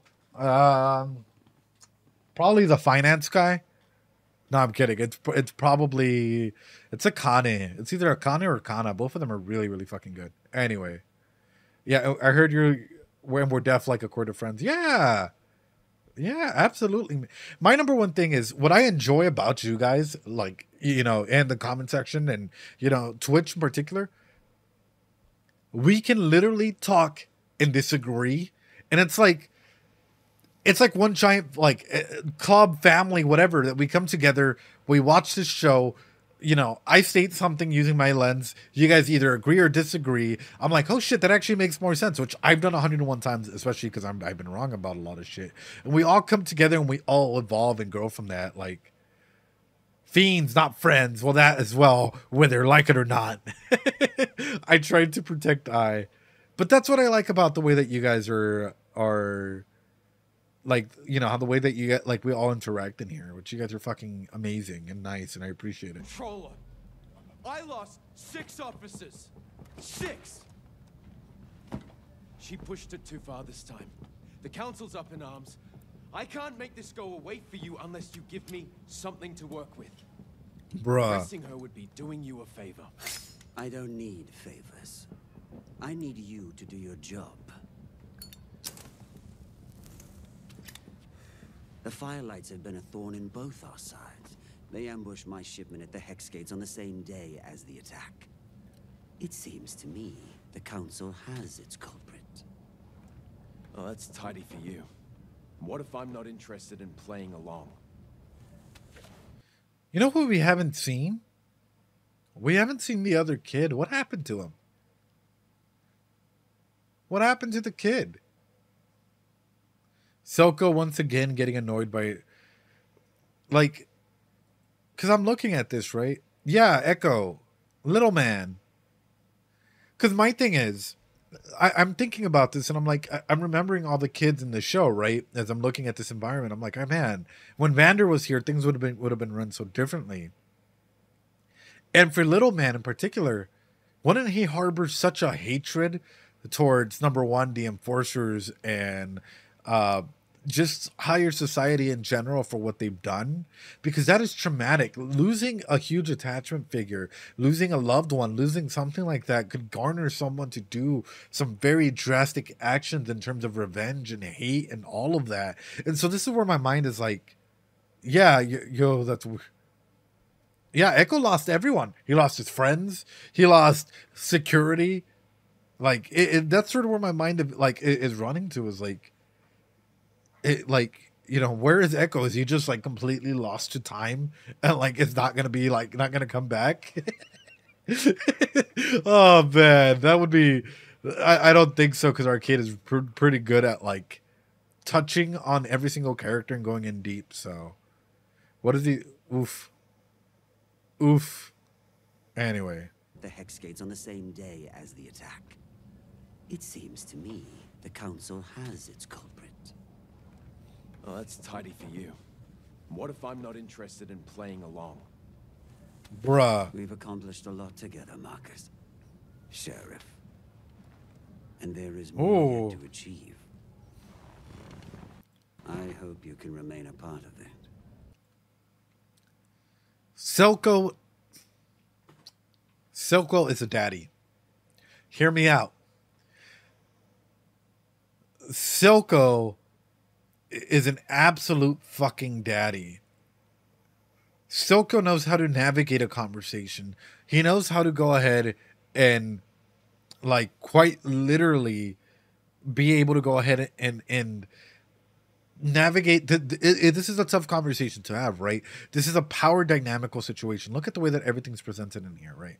Who is more relaxed, right? Out of this. So we see that a good woman. A good woman, right? Bam. You said you could control her. I lost 6 officers. Immediately. Who's already lost this conversation? Who's already lost this conversation? This guy has. Immediately, he's lost this conversation. Not by the guards placed around him, but by him already giving too much. In a negotiate, the contrast in here is beautiful and it's amazing. But look at the framing of his body, right? In a form of conversation, a power dynamic situation, if you're in here and we're discussing something and we're both relaxed, we are equals. The moment that I'm way too into this, the moment that I'm pushing forward and I am unbalanced in both the way that I sit and I'm going forward, guess what? Even subconsciously, I'm letting you know you have more power than I do and I'm just venting. This is fucked, dude. Salcoon. This is like Silco mode. He also lost his cool. Absolutely. Absolutely. But the way that Silco crashes this down is beautiful. Watch this. 6. He tries to stand up, right? Assert this power dynamic once again. I lost 6. Silco's chill. So Silco's completely relaxed. He tries to stand, and this is, hold on, we're fucking doing this. I don't give a shit. Fuck, I wish I could move my camera up, but I can't. The moment that a person stands, right? The moment that a person stands and is looking at you, guess what? The power dynamic shifts. The power dynamic is starting to shift, right? All of a sudden, when a person stands, when it's a sitting conversation, it's because they're trying to make you feel uncomfortable. Subconsciously speaking, it might not be like something that you actively think about, but how does it feel when you're sitting down and someone's standing up right in front of you and they're yelling at you? How does that sound? How does that sound? How do you feel when someone's doing that. When you're sitting down and someone's talking down to you from up here, it's intimidating. It is a subconscious, like verbal, non-verbal way of communicating. He's trying to do that, and he's immediately sat the fuck down. Like, this is why I'm saying this show is fucking beautiful in the way that they're like showcasing this. Look, boom. No, you don't. Sit back down. Too far this time. The council's up in arms. I can't make this go away for you unless you give me something to work with. Arresting her would be doing you a favor. I don't need favors. Him asserting his dominance just with the click. I need you to do your job.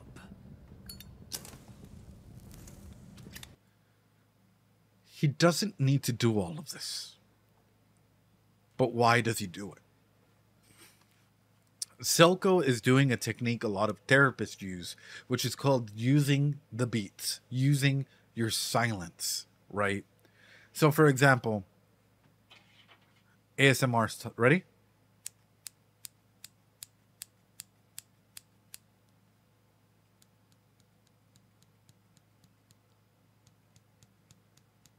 You guys can hear that, right? It's a bunch of scissors. It's the small scissors that I have there. If we're talking and you're aggravated and you're going through it and you're yelling and everything, and I'm over here just like,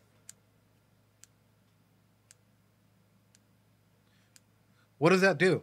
What does that even mean? Let's start off with an aspect like that. Like, you're talking, I'm still not responding back. You've stopped talking, and I'm over here doing something. Delaying your response, not saying anything, allows you to spiral into your own hole, allows you to be the one on the defensive, right? I do that in real life. It can be intimidating. It is like, in terms of a power structure, therapists know how to use silences. We use silences through a therapeutic means to allow you to open up and start the healing process. However, there are people, expert manipulators, who use silences to get you to know your place. And that sounds really, really rough, but that's exactly like know your place type of thing, because all of a sudden they're exuding, even subconsciously, this air of control. Silence speaks volumes. And him, he's using, like, yeah, he is lighting up his cigarette and he is smoking, but take a look at this. Allows the other. I do that because I hate attention sometimes. It is beautiful. It is a beautiful, like, form here. So look. Arresting her would be doing you a favor. I don't need favors. 2, I need 3. you to do your job. Okay, 1, 2, 3, 4, 5. The firelight. Takes him 5 seconds when my dude has been yelling. In 5 seconds, the other dude has just been. We'll back it up just to make sure. I don't need favors. I need you to do your job. The firelights. 5, essentially. 4 point something 5. Almost like they expect you to have more to say and are disappointed that you don't. I feel like Silco wanted a challenge. Silco wanted more out of this man in terms of him actually presenting an opportunity for him to showcase at least some intellectual capacity or some intellectual discussion out of it. However, Silco's disappointed by the train of route that Marcus has taken, because Marcus did not take the most optimum route to have power over this conversation. In fact, Silco's treating this like he would to a kid or a teenager, where he's just smoking and he's like, you clearly have not taught this true. Who gave you that badge? Who gave you a sheriff? Think about the way that he's pointing things out. This is why, oh man. If you're silent, I will fill the silence. It is Pokemon and pancakes. That is why a therapist, like good therapists, use silence as a power thing, right? It had been a thorn in both our sides. They ambushed my shipment at the Hex gates on the same day as the attack. It seems to me the council has its culprit. So look at the way that he does this, right? He de-escalates the situation before he mentions anything else. He de-escalates the situation by empathizing. He de-escalates the situation by bringing in his perspective, his experiences, in a it might be in a manipulative sense or not, but nonetheless, he uses it as a way to bridge before he continues on his line of attack. It is beautifully done. Silco is a beautiful character. So hold on, look. The firelights have been a thorn in both our sides. Immediately. The firelights have been a thorn in both our sides. What does that do? It's not just a you problem. It's a me problem too. We're in this together. They ambushed my shipment at the Hex Gates on the same day as the attack. Is that a coincidence? Do you really think that that is a coincidence? They're a thorn on my side too, remember? Silco didn't want things to stay the way they are. Grayson and Vander did, hence the truth. He doesn't... Yeah. It seems to me the council has its culprit. Redirects. Empathize, empathize, redirect. Beautiful. Beautifully done. Silco can navigate almost any fucking conversation.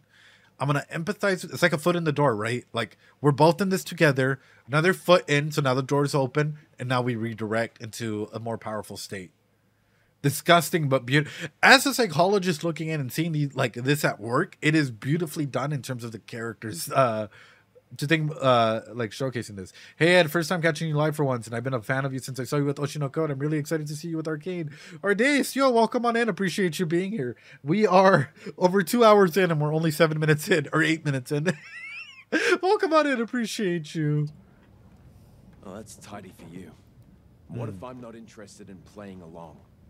See? He questions it, but it's not at a yelling moment. Thanks so much for the hydrate. Appreciate it. He questions it, but not in the same... When he came in, if he was at 100, what was that question at now?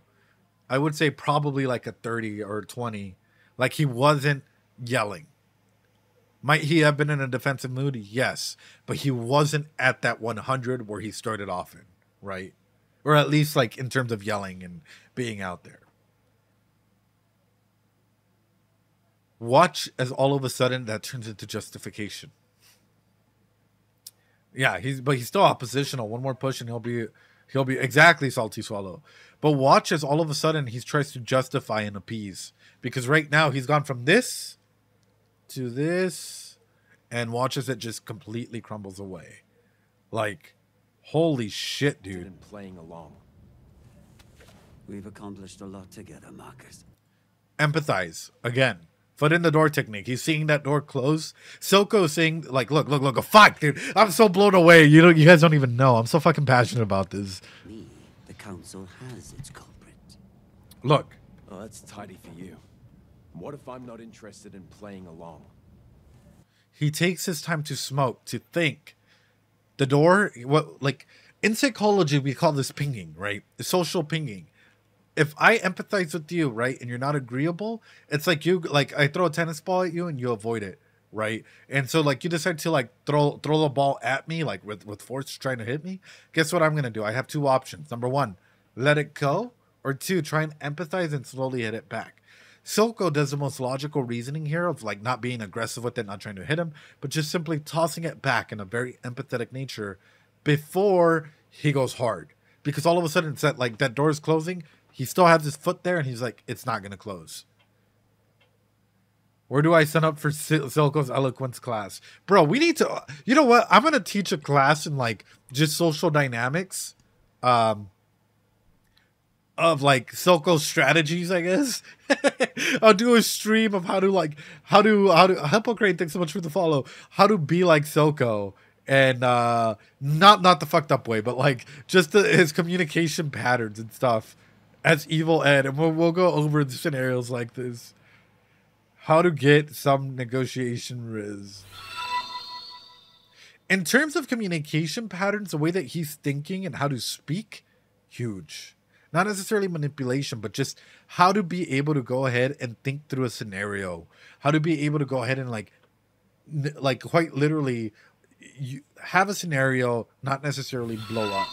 Thanks so much for the follow, Froglet. Appreciate it. You're a goat, dude. You're a goat. The goat. Hold on. There you go. Beautiful. Also, guys, we passed 3,500. Cheers, everyone. You guys are fucking goats here. We've accomplished a lot together, Marcus. Sheriff. Boom. He hits back. Silco does a soft return. We've accomplished a lot, right? And Marcus thinks, okay, he probably thinks, okay, I wonder where this is going. And Silco does like one of those like haiku moves, like, you know, like over the top, like he threw another one up and he's about to just like slam it in his face. Like, remember who got you that? So fucking cool, dude. So fucking cool. Playing along. We've accomplished a lot together, Marcus. Pings back and then goes for the hit. Sheriff. Oof. Oof. And there is more yet to achieve. Empathize I back. hope you can remain a part of it. Hit. Fuck, dude. It's like if you're fighting someone, they're like jab, hit, like, bro, he's just straight up 1-2ing him. You know, we've accomplished a lot, Sheriff. If you can be a part of it, like, damn, you're replaceable, you're weak. I have power in this scenario. You think you really had control over this conversation? Look at how quickly, like, this, oof. But you look at the framing of Marcus. Well, yeah, I mean, this framing in of itself is great. But, like, what I'm talking about is just the communicational patterns in this is fucking huge. It's beautiful, man. It really is CMW. And even the framing altogether is like this. He's playing into his own game. Huge. What the fuck? For their families. From an anonymous concerned citizen.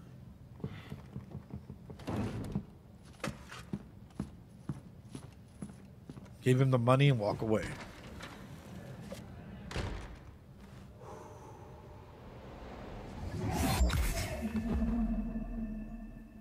Yesterday's smuggling fiasco was nothing. These manifests are full of discrepancies dating back months.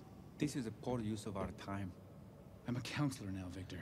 That transition was amazing. By the way, transition 10 out of 10. It's my responsibility to make sure the Hex gates are safe and protected. What about our pledge to improve lives? For those in need? For the Undercity? Look, I'm sorry I didn't announce our other projects in my speech. Soon we can do everything. Soon? There are people who need our help now, Jace. You wanted to see me? Have your people ever reviewed these logs? Mr. Tallis, I assure you. Counselor, and the only assurance I need is that you will search and seize any unauthorized merchandise. I've made a list of suspicious transactions. All due respect, Counselor. Today's your first day. Second. Right. You sure you don't want to confer with the other counselors before? This corruption. Oh. Oh, yeah, it runs chair deep, dude. My dude's giving you that was fucking nasty, bro. It's like he just came out of the room with Silco and he's over here. And he's like, are you sure you don't want to go and talk to the other? Oh, I know Jace is not playing, but think about it. We're going to watch KDA music video later. I think. Wait, what's that? Mr. Corrupt Sheriff, the corruption runs deep. I know it. List of suspicious transactions. All due respect, Counselor. Today's your first day. Second. Right. You sure you don't want to confer with the other counselors before? This corruption runs deep, Sheriff. I intend to root it out. Have you made any progress with the stolen gems? Oh. Yes. Chief suspect is an Undercity gang. They call themselves Wildlife. They operate like phantoms. Oh no. Oh no.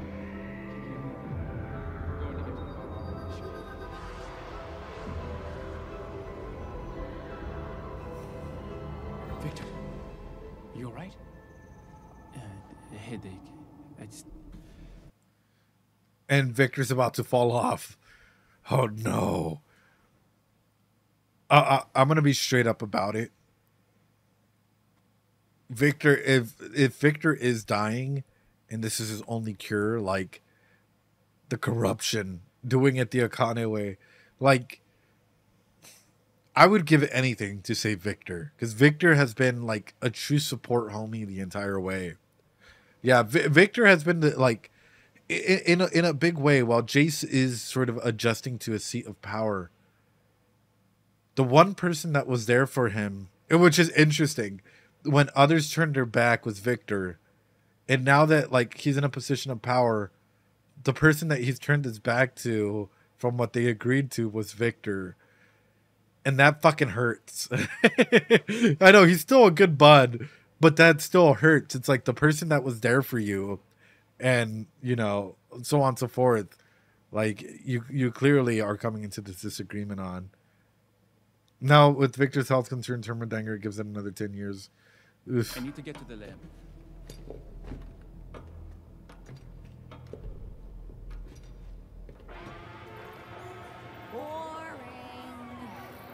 Boring. Wow, super boring. Here we go. It's all about these rooms. They form some kind of mathy, magic-y gateway to the realm of heebie-jeebies. And this turns it on. So, here goes.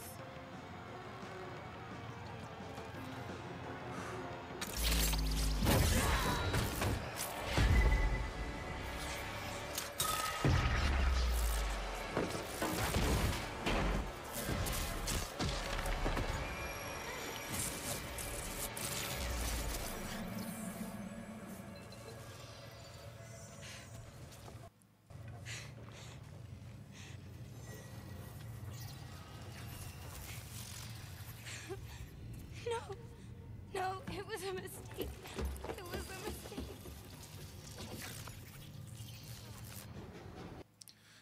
Wow. What the fuck? Wow.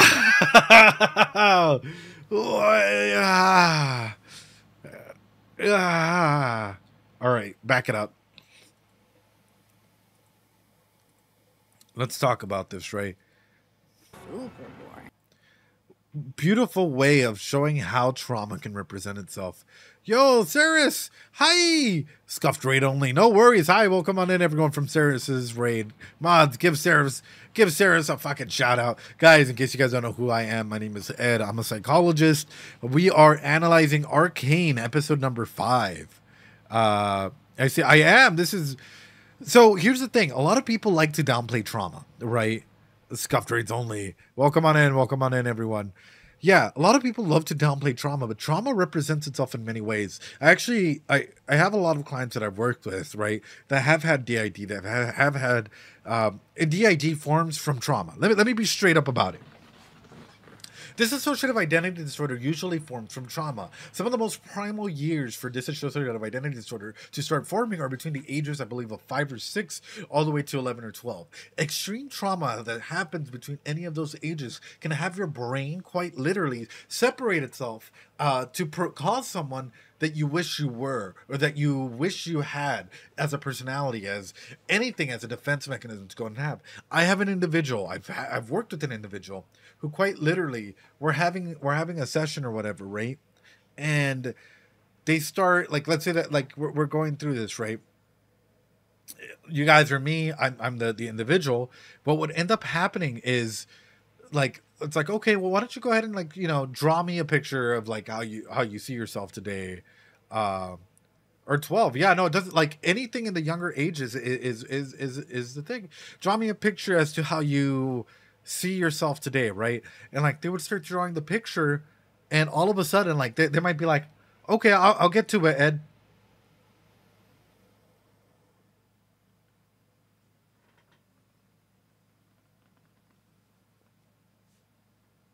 Oh, it's okay. It's okay. Oh, no, Mr. Ed doesn't know, right? Yeah, Mr. Ed doesn't need to know about what was coming. Right. No. Unky's not going to be there tonight.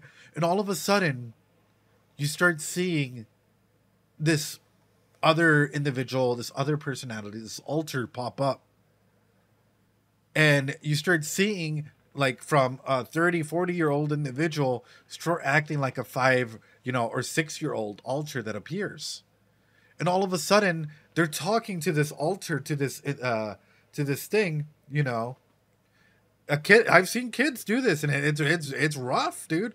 You know, where all of a sudden they're talking to, like, if they've had accidents or really big traumatic moments where it's like, what do you think, big brother? Do you think we should go and do this? Oh yeah, you should definitely go do this. And like, they don't have any memory, like, you know, they're talking to it, and like, I'm having a session with them. They're like, oh, hi, Mr. Ed. Like, they, because I've been talking to them, they have full on conversations, and then, like, you know, it's like, oh, I need to pick something up, and oh, sorry, what was I doing? Oh, right, you wanted me to draw a picture. I disassociated for a second. Sorry about that. That is how a session can go. A session has gone 101 ways whenever I'm working with individuals with the ID, with 101 other aspects. But I'm showcasing this because anthropomorphication is a very common symptom of trauma. Wait, I do that. Is that not normal? Like, there's a difference between disassociation, right? There's a difference between disassociation to the, like, because you can disassociate while having DID and not switch into an alter. Totally possible. Not a world of difference. Like, you know, and I feel like there's not a lot of psychologists or therapists that are trained specifically to help out or recognize DID. But when it comes to, like, instances and semblances like this, like, you could disassociate and still not switch into another alter. It's that deep disassociation, like that when that switch happens, when you can notice it. But when I'm throwing this stuff out there, it's like you can have self-talk, right? As an everyday individual, we all have self-talk. We're all like, dude, you fucking suck.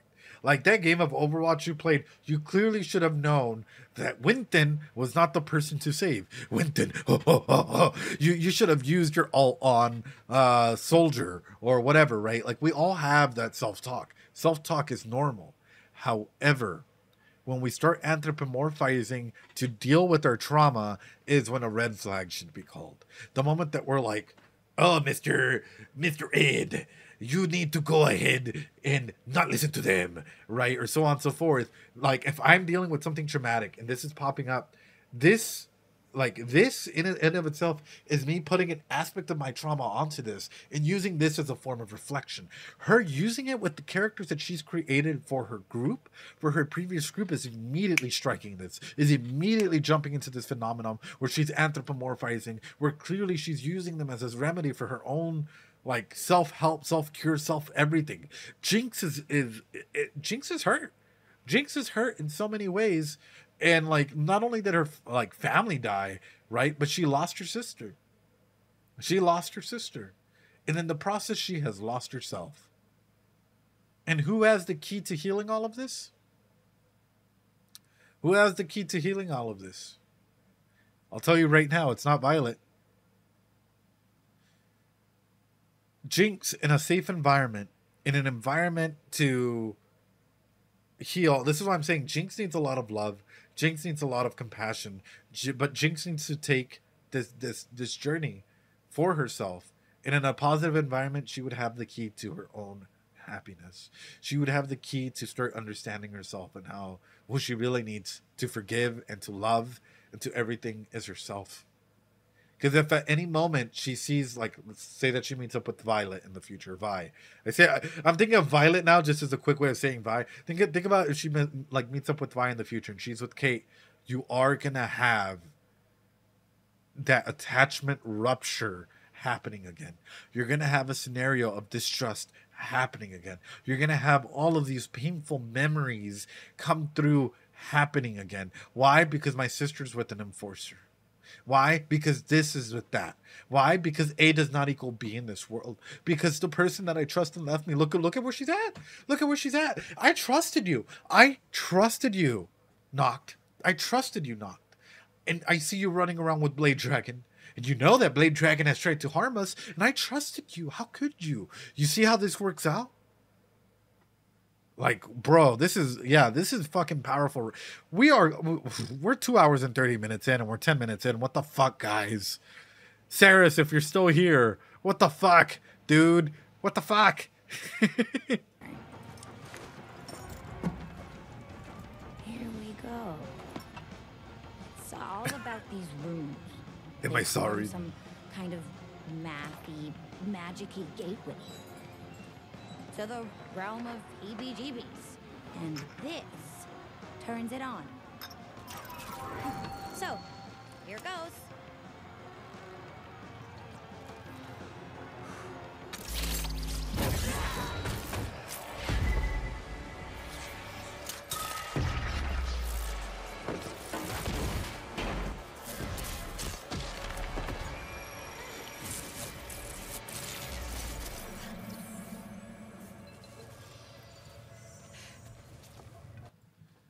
Interesting how the position that she ends up in is literally like a child's pose. As she's triggered, I know it's because of the event and everything that was happening, but like even through an animation perspective, interesting how that's how she curls up. She curls up into like a child's pose.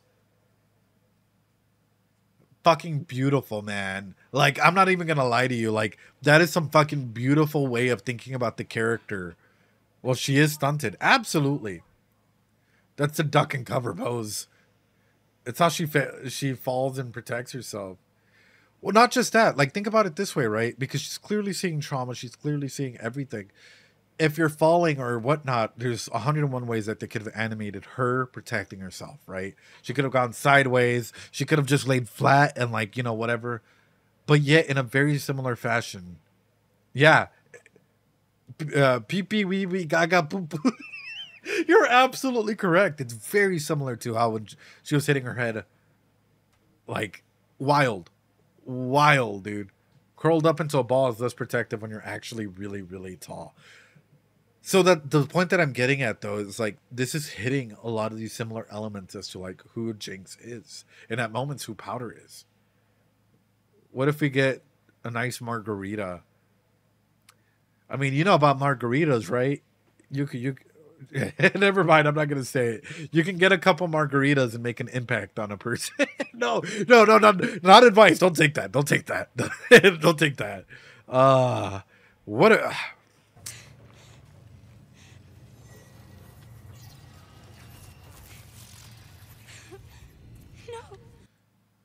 No, it was a mistake. It was a mistake. And then think about it, right? Jinx is doing all of this. What happens? Of course, trauma orients itself, right? Like it's that trigger that causes you to trauma. We see Powder come out for a second. What does Powder do? What is Powder? Fight or flight? What technique does Powder usually use? She flies. She runs away. She runs away. Yeah, apologizes and run away. That's why I'm saying, dude, like, this is, like, in terms of storytelling... No, it was a mistake. It was a mistake. Hold on.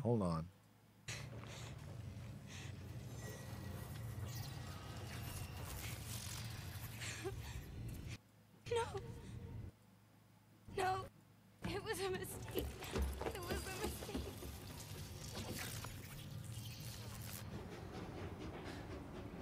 Powder used to freeze, though. Flight was secondary. Powder, right, if we're going to be realistic about it, ran when, like, she froze and then she ran. Jinx, at least in the current moment, explosion happened. She covered and ducked and froze for a little bit, recognizing what happens and runs away after the incident that is clearly there and what realizes, stating out it's clearly a mistake. If she's clearly stating this out there, then clearly she is having this internal turmoil. And this is what's making me wonder: is in her head, is she hearing different voices? Is she hearing the voices of these people? You know, is she hearing the voices of her family? Is she having these conversations with them because she's actually auditorily hearing them? You know? No, that's Patalfa. This is what DID instances of triggers and whatnot can look like. Even psyche breaks, like instances of psychosis with delusions and auditory hallucination can look like as well. And like, without even going into a diagnosis, a person with enough trauma, you can see situations very similarly with very similar comorbidities start to pop up. And that's why it's wow.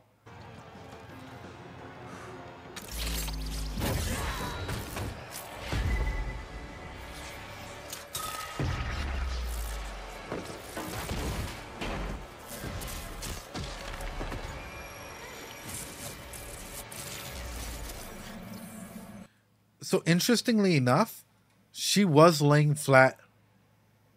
She was laying flat. She put herself into child's pose. She's laying flat. She put herself into child's pose. Bro. Sometimes I feel like these writers were all like, were cooking hard. Like, holy shit. Like, even just looking at the outline here, like, she's like her legs are outstretched. She's laying completely flat, and she gathers herself up into child's pose, where all of a sudden, again, this thing took its power away, right? It's more powerful than her. So what do we see, right?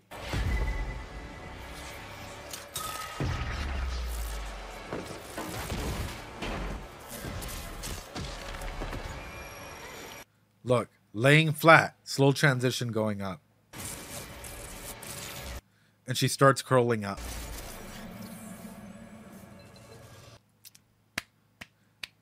Fucking 10 out of 10. 10 out of 10. Trigger, curl up, powder. Beautiful shit.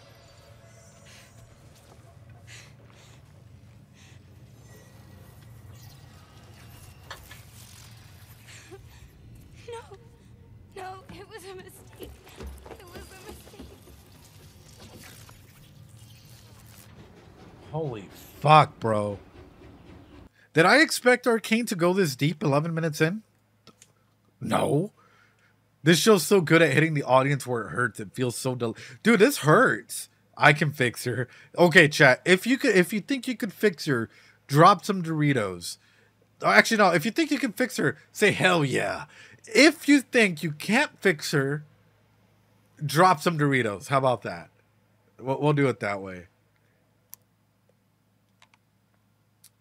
Nah, she's perfect. I can't fix her. I'm running away. Sarah's. Can't even fix myself. Oh, guys. Jinx is perfect then. I wouldn't even try. Oh, God. Hell yeah. I have a chance. Hey, the saying is, don't, Sarah's, but it's a fun. Sarah, okay, I agree with the saying, but I will say this. It might be one hell of a ride.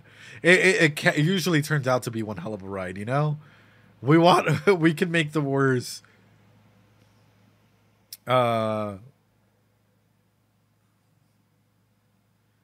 Advice from a certified relationship expert. Now, I didn't say that. I didn't say that, brother. I just said, like, you know, it is what it is. Can I choose to comfort her? Yeah. So, like, for example, how many of you would try and be Jinx's friend? I know I would. I think Jinx is an incredible individual, and I think she just needs a good support network and love and everything. Might she fuck up things in the relationship? Probably, yeah. In the friendship, yeah. But does she need a good friendship? Yeah. Does she need someone that she can trust to grow? Abso-fucking-lutely. I can make her worse. Oh, God.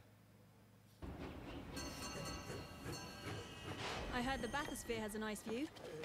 That could be a good way to get a lay of the land. Too risky. Bruh.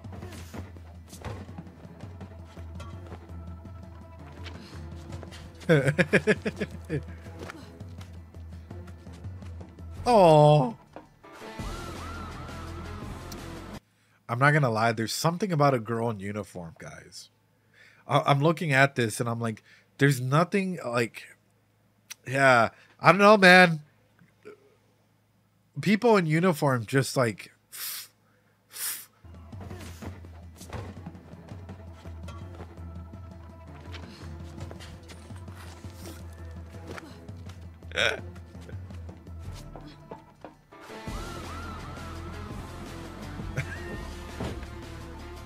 Bro, she hasn't forgotten how to move. So good. Oh no.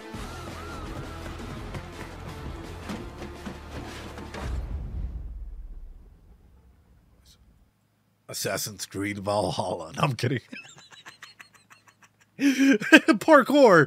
Legitimately though. What I was gonna say is this is a big aspect of freedom, man, of actually being able to move. And it's so awesome to see that like Kate in this environment isn't thriving. It's taking her forever to make a move. And Vi, on the other hand, is like hardcore parkour. This is freedom. This is her environment to move in. And she's moving like a straight up ninja. Like, she gets to choose what to do. She's able to go out and move. And these are the streets that she grew up in. So she's able to move with these. She's able to go out and do what needs to be done. Beautiful.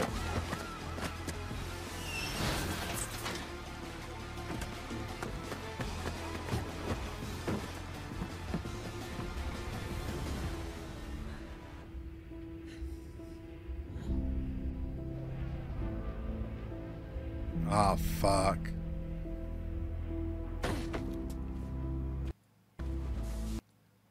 Vi, I am so sorry. I am so sorry, Vi.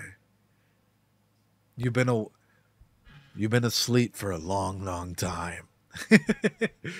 You're coming back home, but the home that you know isn't really the home. That would, for a person, that would be extremely triggering. This is not the same environment you grew up in, and oof, my heart sank. My heart, like, I saw that aspect and it looked beautiful, but at the same time, that realization that, like, this is not the home that you once knew, and the streets may be the same, but the people in it are different.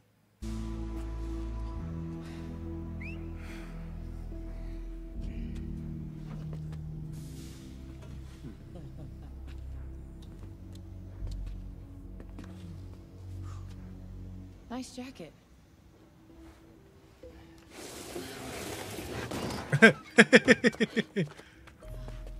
Oh, the old man.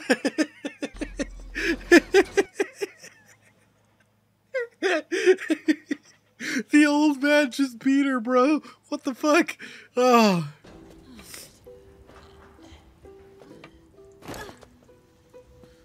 Welcome to the lanes. You almost got me killed. My little sister could do that when she was 7. All us fisherfolk can. Don't you want to blend in?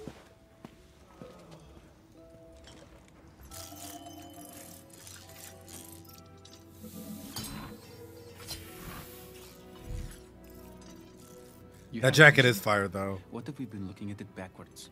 We've been trying to discover runes that invoke specific effects and then molding them to a useful function. Tools, as you like to put it. But, if the legends are true, mages aren't bound to single functions. It's said the Arcane speaks through them. Oh, my bro. Still not following. They think. They adapt. You think Hextech can learn?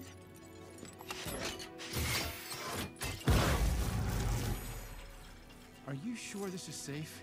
Of course not. Victor! Dude, I'd say that her sister could do that when we saw she couldn't. I mean, that's actually a really, really good. I know. First off, Victor's amazing, dude. Victor's the best. But she was more confident in that sense. Absolutely, Saris. I love Victor's just honesty about that, and his perspective and frames of thinking aren't just falling into the singularity that is falling in Chain of Command here. Like, oof.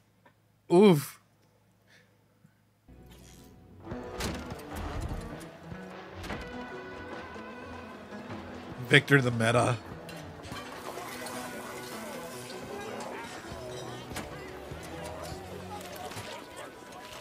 Oh, Jericho, have I missed these?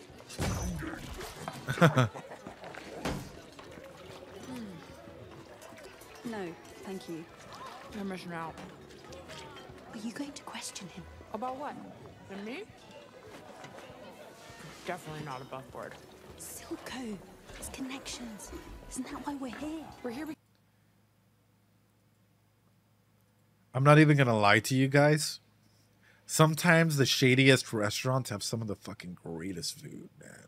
Sometimes some of the, like, I'm not even gonna lie, man. Sometimes some of the restaurants, like, you know,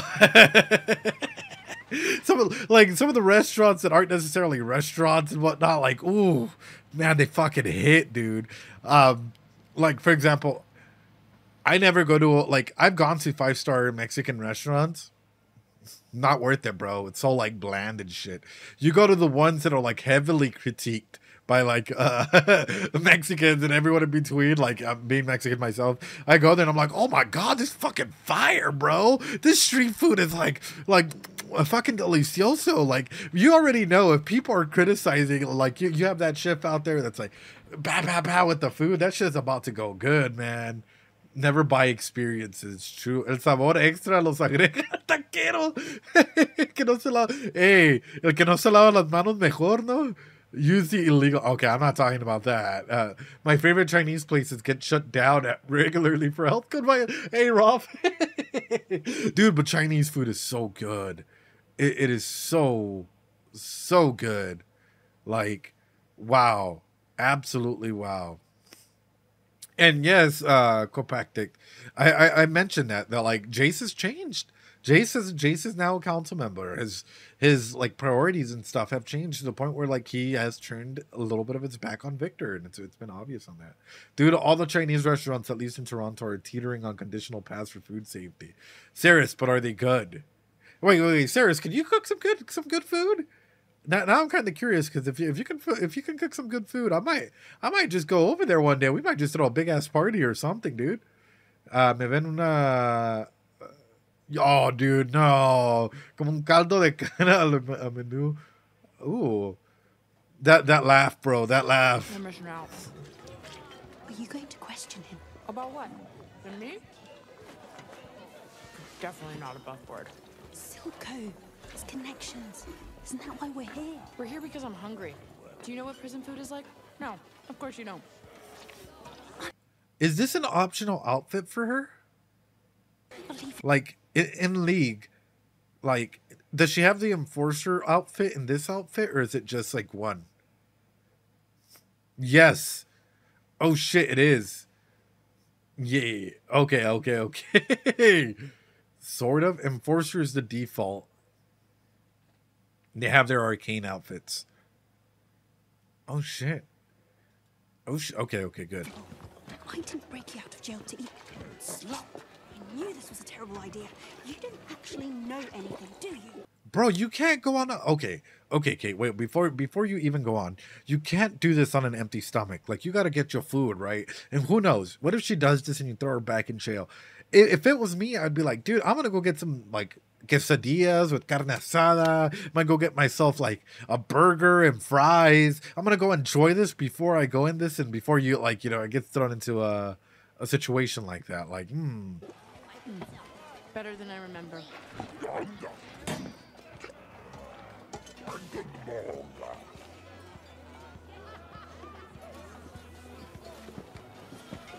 Right? I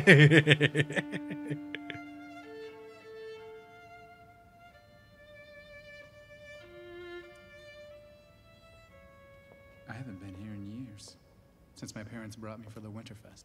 We're not here for the performance. Your house is in trouble.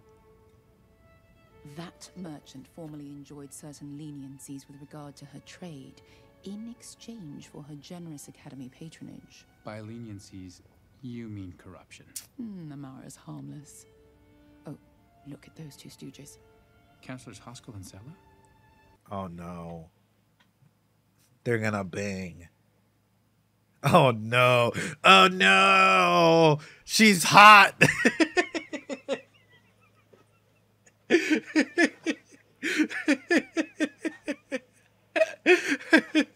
Oh, the way that she's establishing this, bro. Look at this. I mean, who wouldn't?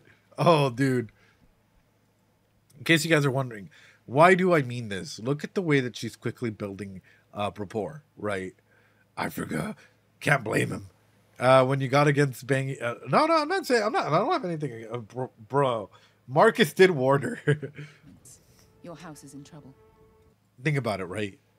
I'm letting you know this inside information. Your house is in trouble. Foot in the door technique. Same thing that we saw Silco do, but now in a very, very direct way.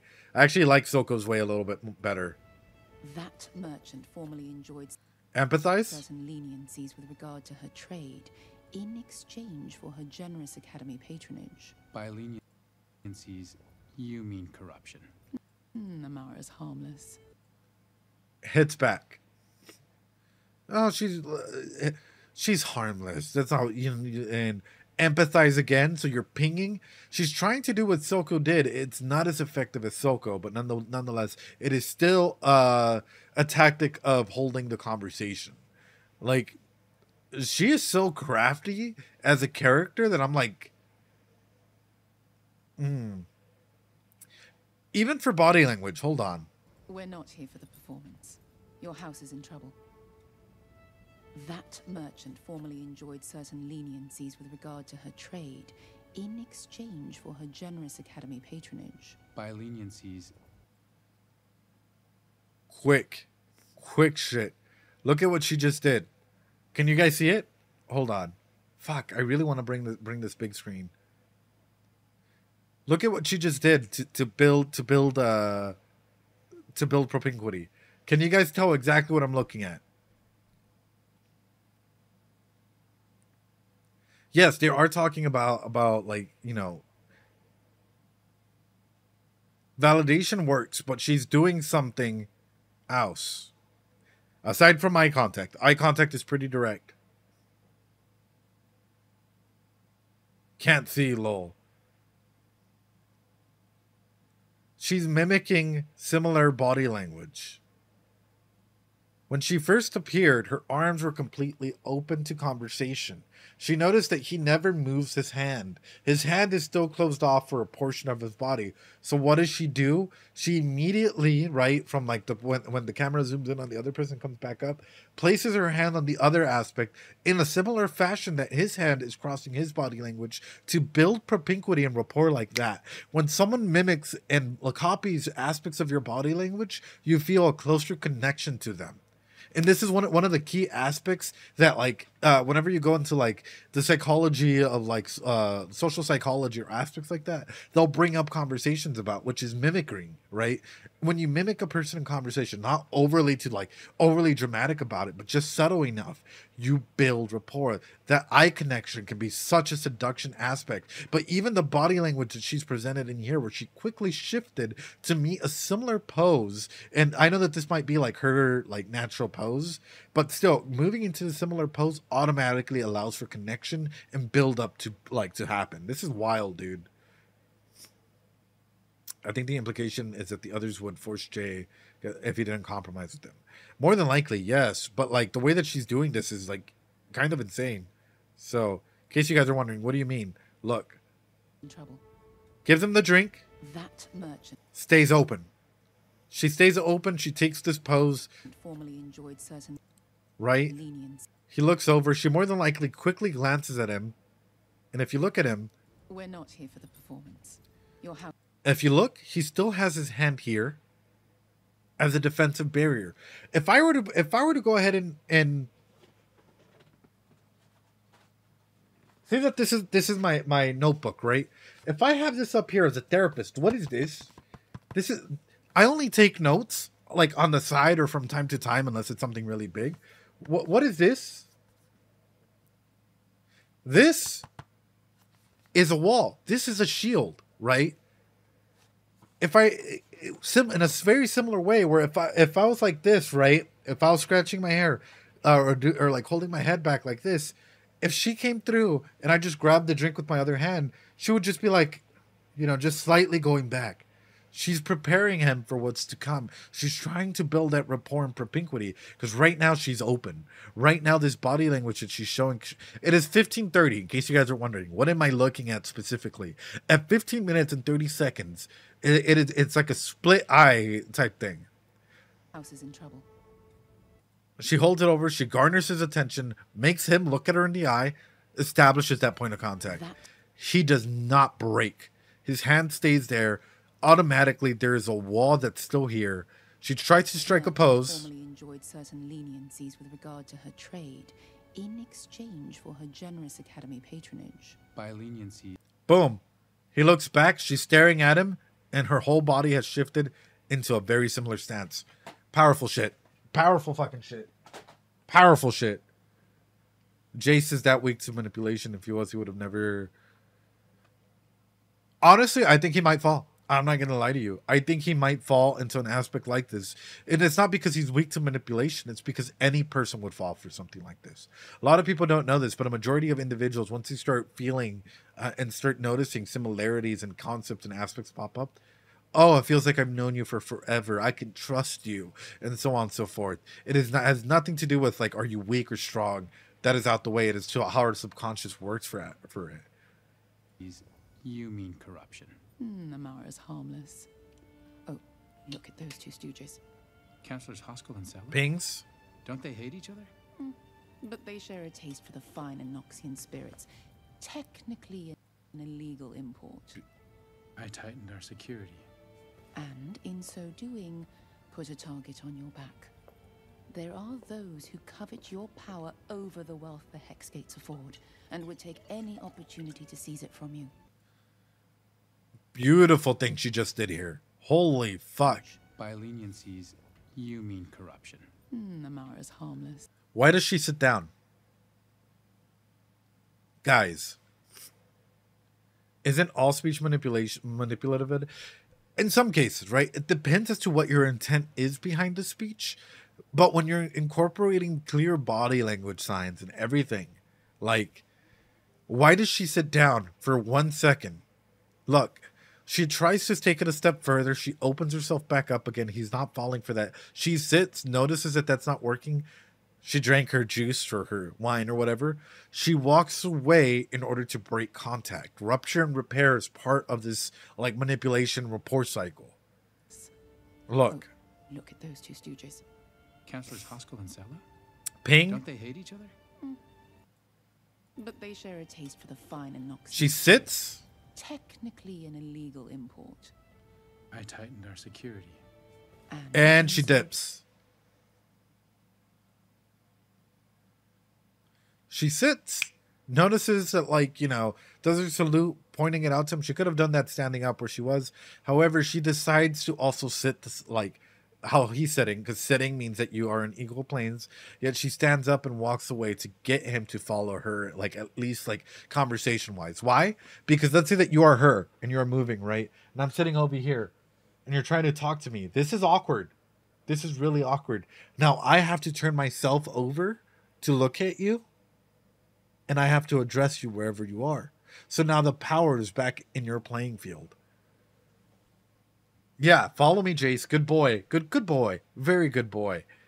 Follow mommy. But, like, this is exactly why I'm pointing this out. Like, this is very, very beautifully done. Put a target on your back. There are those who covet your power over the wealth the Hexgates afford, and would take any opportunity to seize it from you. You've just made yourself everyone's common enemy, Jace. Silco versus Mel. Who was better at manipulation? In a realistic fashion, I think Silco can destroy you. Mel is very political. Mel is very much like, she'll get to know your weaknesses and try to go ahead and, like, get you to open up and be friendly. Silco, on the other hand, will try and go ahead and get you to open up and, like, acknowledge where you are, right? Mel is hot, dude. Don't get me wrong. Mommy Mel would do anything. Pull it. Fuck it, mods. Pull it. I'm kind of curious. But Silco would be terrifying. Silco would make that personal. Would make you realize where you are. Silco has similar levels of results when the difficulty of his persuasion is way steeper. Another level of game theory, bro. This is yeah. All right, mods, you guys make that poll, please.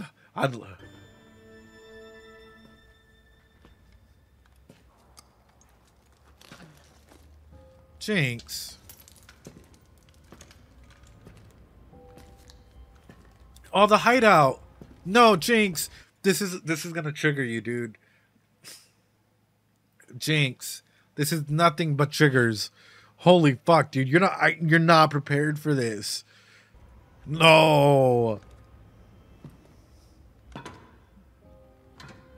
No. What's the matter, Milo? Worried Powder's gonna beat you again?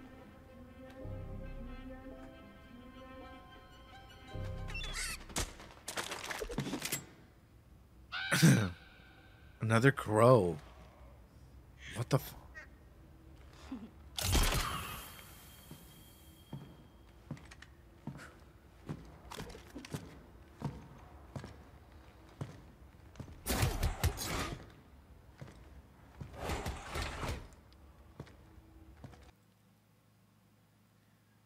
Are you about to...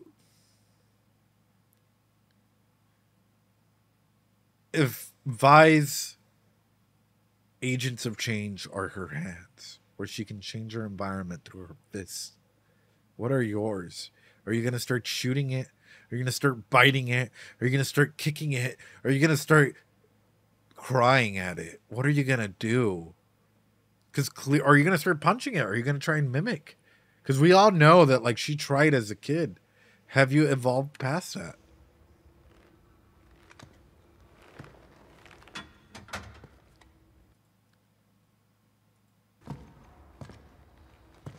And she went and put it up. Holy shit.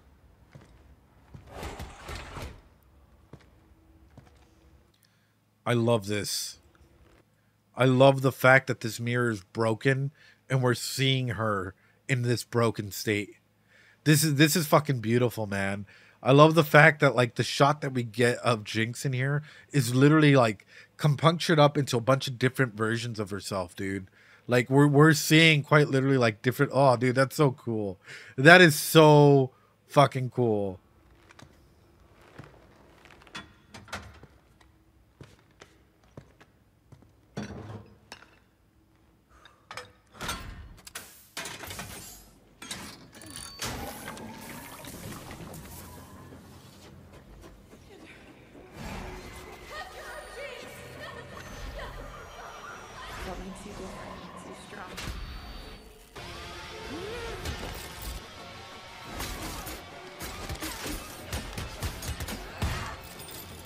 Oh, she is kicking.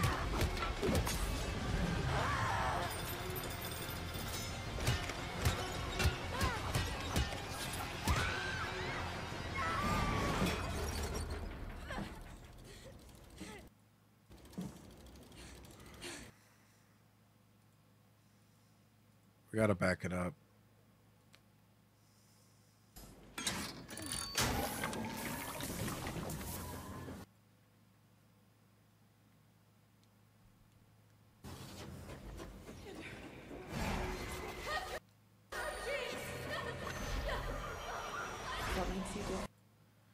What I find interesting, and this is very much a case of how individuals with trauma may look at situations.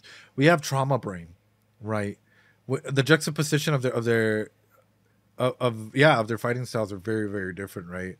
Like, and it's beautiful, but like looking at the way that, like, quite literally, like, she's illustrating this herself.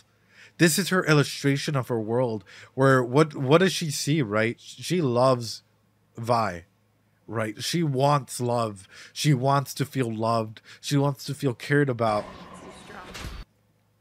And then look at the way that, like, she colors her in. She's a monster.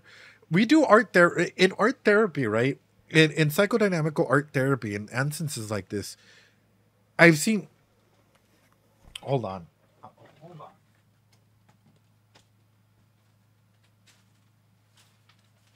I work with kids and teenagers and people of all ages, right? Because it's always good to have a pretty good, like, I don't know how to put it, like, here we go. Pretty good, like, differences in, like, journeys and whatnot, right? So you have, like, a wide range of people to work from.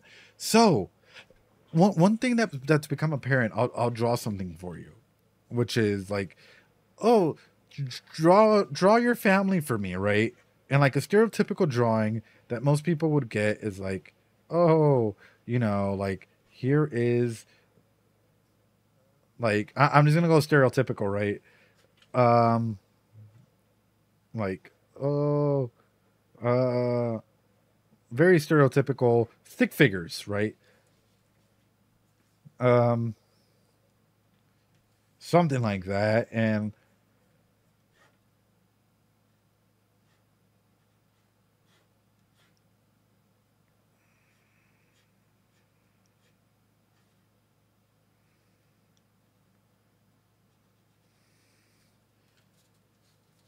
so very very stereotypical. I'm not a I'm doing this on purpose, like the way a kid would draw, right? And I would be like, describe it to me, right? What like what do you mean? Why did you do that? They'd be like, oh, that's dad, that's me, and that's mom. And you're like, why does mom like, why'd you draw mom like that? What does that mean for you, right?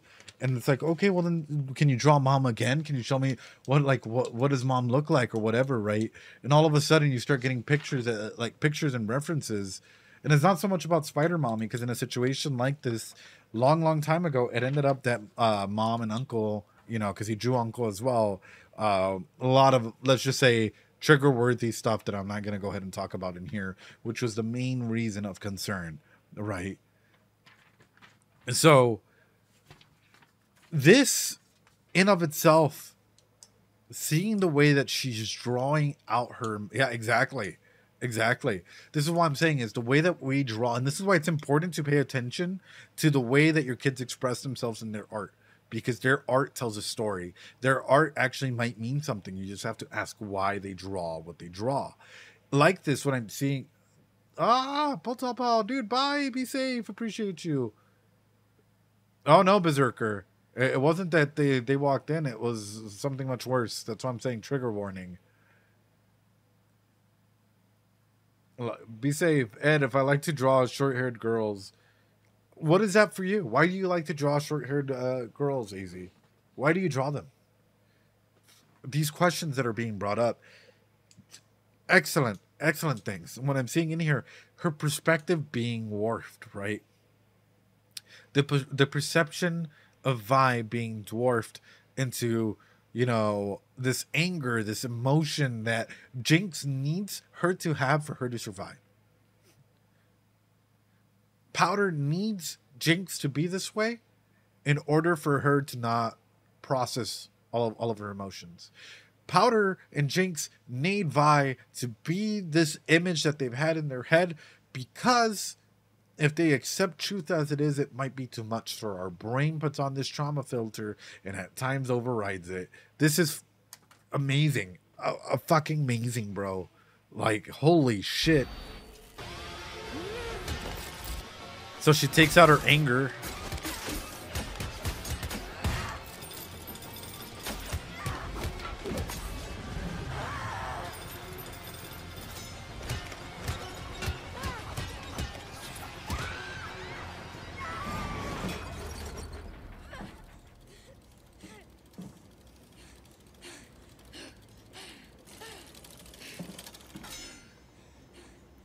Wow.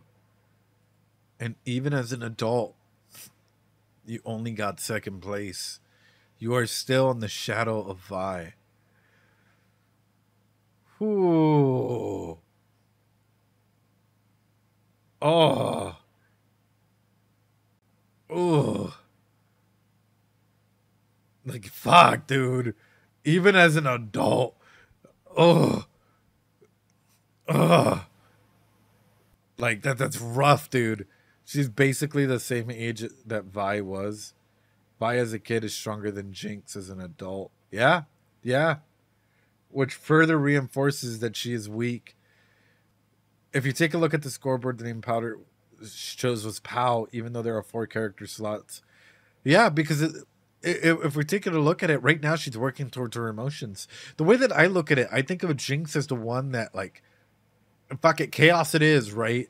And Pow, like, chaos, or like Jinx being the chaos that Powder needed when she was younger. and Powder being all of the emotions, the soft side that Jinx kind of wish she was there to protect on. So looking at something like this is Powder letting out all of her emotions. This is a lot, dude. My question though is, does this score define who you are? And that's where everything. Wow. Wow.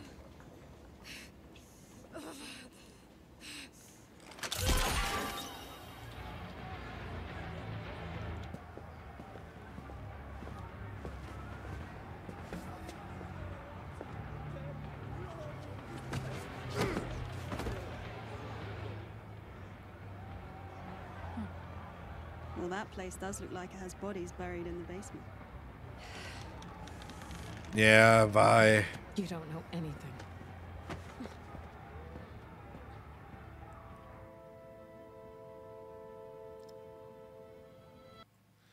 I feel so bad for Vi. Like, my heart. Yeah. I feel so bad for Vi. Because your home is not your home anymore. And at that point, fuck, dude. Even Kate saying that would,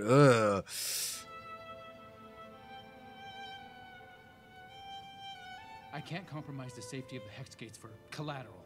No one's asking you to.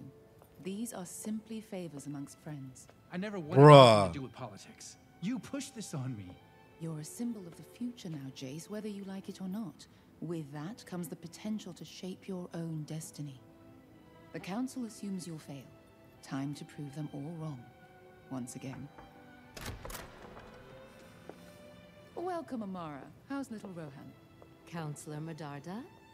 Counselor Talus. He's just as precocious as ever. I had quite a shock this morning. Enforcers banging on my door. wow. You must really go out and talk a lot. Wow, what a way to bring this up, right? I had quite a stir, right? I had enforcers go out and drop my tea in the harbor. Okay, like, dude, it's been a day. Like, chill. We're barely talking about it. Like, it is slimy politics. It is also rather forced. Like, let's be honest. Like, if someone comes through and you're just getting the news, Enforcers Boston Tea Party, I know, right? You're just getting the news as to what's happening, and like, they're sort of pushing you, like, hey, you have to make a decision, and all of a sudden, this person comes up that you know is kind of corrupt. And this is what they're pressuring you to do. Yikes. Yikes. I hope you'll understand. Jace had to make a show of safety, but he's here now to negotiate all his deals personally. Councillor Talus is willing to reinstate former trade privileges to those who share his vision. Can we count you amongst them?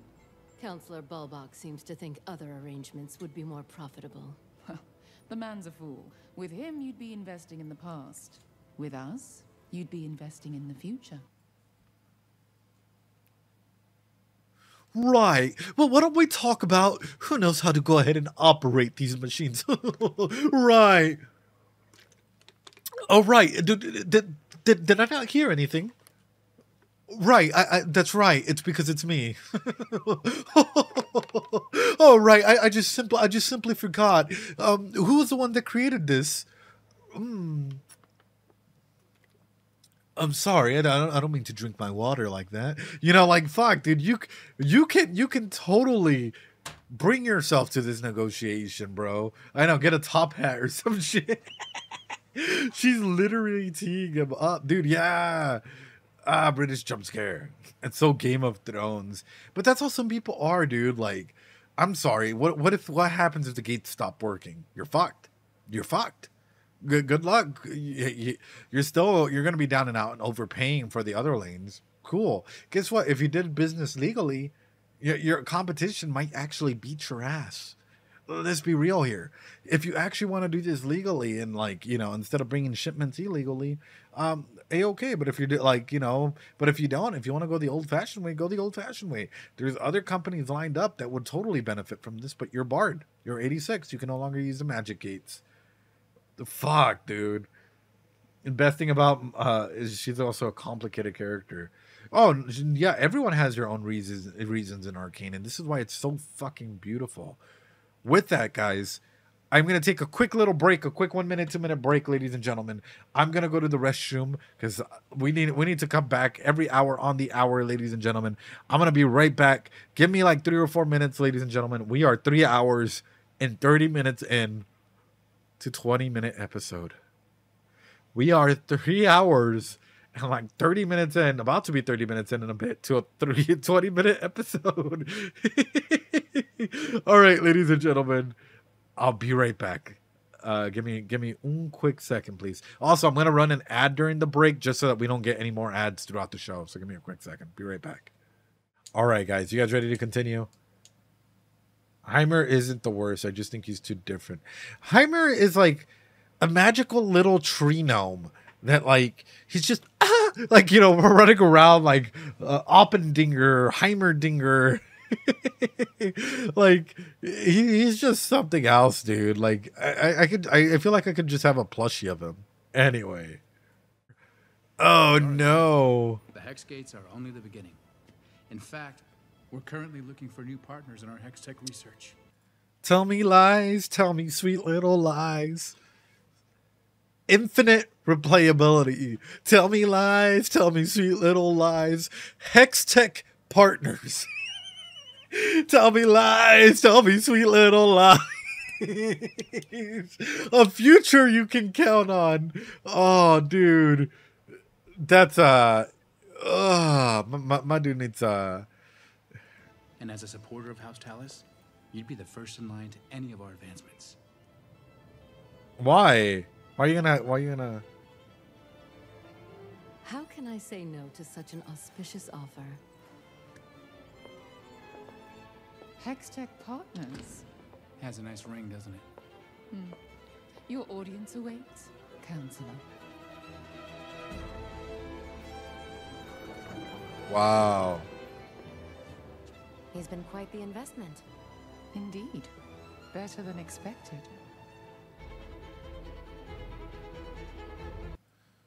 Wow. This whole setup, bro. This setup is insane. Like, he literally fell hook, line, and sinker for it. Now, would old Jace like this new Jace that is coming from this? Or would he hate what he has become? Wow. Wow. Yeah. Yeah. Calls him an investment. I mean, he fell hook, line, and sinker. It's like that peer pressure technique, you know, when people are around you and they're like, oh, yeah, like, you know, you want a drink? And you're like, I don't know. They're like, you want a drink? Come on. You want to be a part of the cool kid squad? Drink some water. You know, like that peer pressure can get to a person, and it can be a lot, dude. Like him switching like this it happens to people, especially people that know what's at risk. Jace doesn't even know what's important to himself. Yeah. Oh no.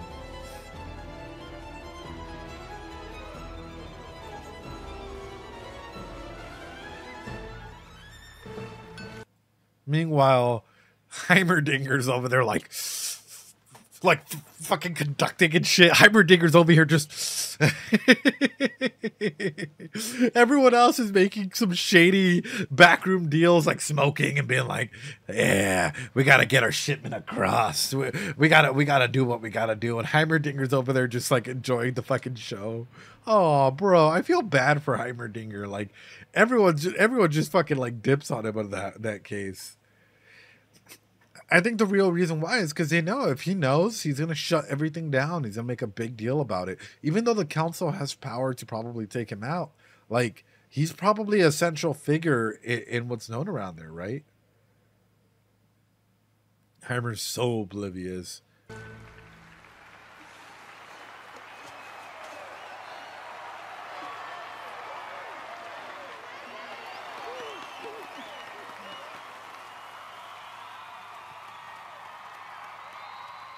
Bruh.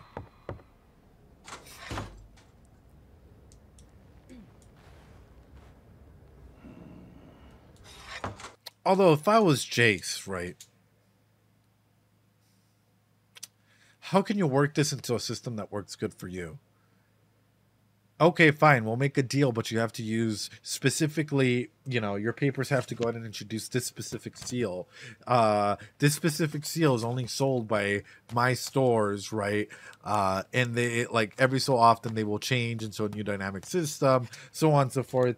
He could gotcha them, loot box their asses, you know, throw them back into like OG Overwatch where you're overpaying for shit. CS:GO skin them with like, like Jay's gotta be a good businessman here. People here are very critical of Heimerdinger, and to be honest, he deserves this. But man, not giving him an inch. They have big eyes and cute snout. Oh, seals, not like that.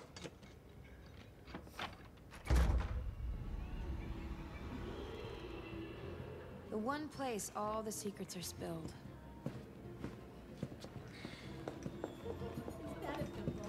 This outfit's so good though, like, hey yo.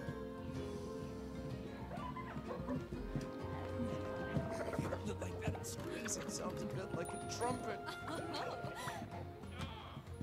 How exactly do you propose we go about this? Bondage daddy? Let him think you work here. Excuse me? I will not. You know what your problem is? Please, tell me. You expect everyone to give you what you want. Worldly is El Mommy? Oh shit. If you really want people to talk to you, you have to let them think you have what they want. And what do I have? You're hot, Cupcake. Ooh. Hey yo. So what'll it be, man or woman? Hey yo. Vi. Wait a minute. Did you just Cabadone her? You Cabadoned her up against that wall, brother. Hey yo. Cabadone in Arcane. I wish I was the wall. God, I wish that was me. Vi using the Cabadone, using that from Love is War. Oh gosh. Yeah, I mean you can go either way, right? I'm Pam. What's your name? Matilda. But you can call her whatever you want. Yes, Matilda. My parents named me Matilda. Oh God. After my great-grandmother. Oh God. Oh God. Just imagine awkwardly standing there being like, why are you going into an accent? Like, well, how do I tell you all this? They're putting something in our water that's turning the freaking frogs. Like, bro, my parents made... Oh, fun fact, Pim's voice actor is also Silco's. Oh, no.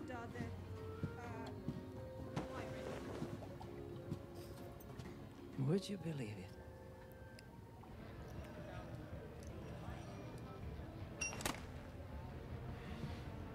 Talent, guys.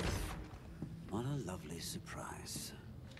The Hextech Wonderboy is on the council now. And he's asking questions. It's only a matter of time before he finds the truth. What is truth but a survivor's story? If I'm discovered, we're both finished.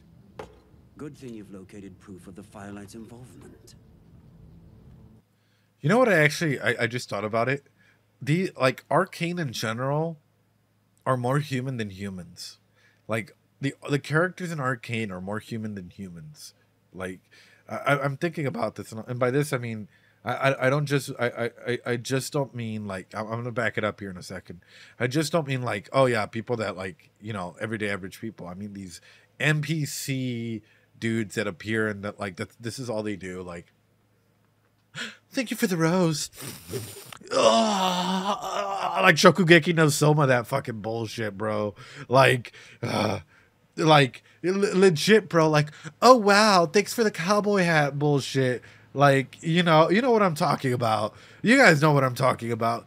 This is what I find interesting is, like, it feels as though for some people, like, they're devolving.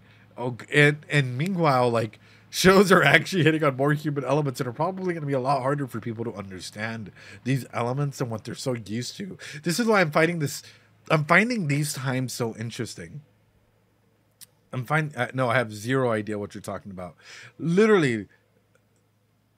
Yes, exactly, ZMW. Like, these characters that we're watching right here have more character depth, personality, whatnot, than, like, these NPC reactors that are... Than the emoji reactors or NPC reactions that are popping up, bro. Like, what? It's strange.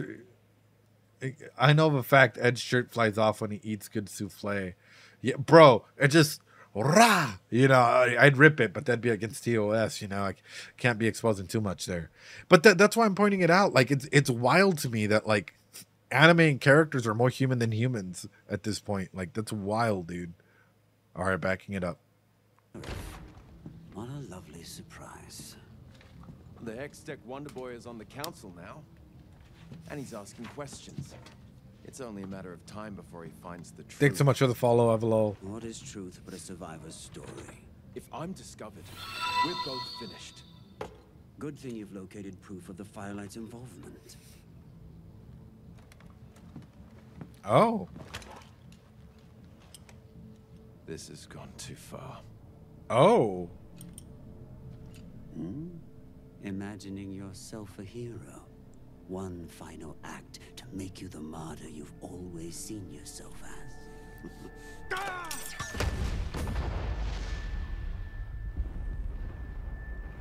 My dude really said bet.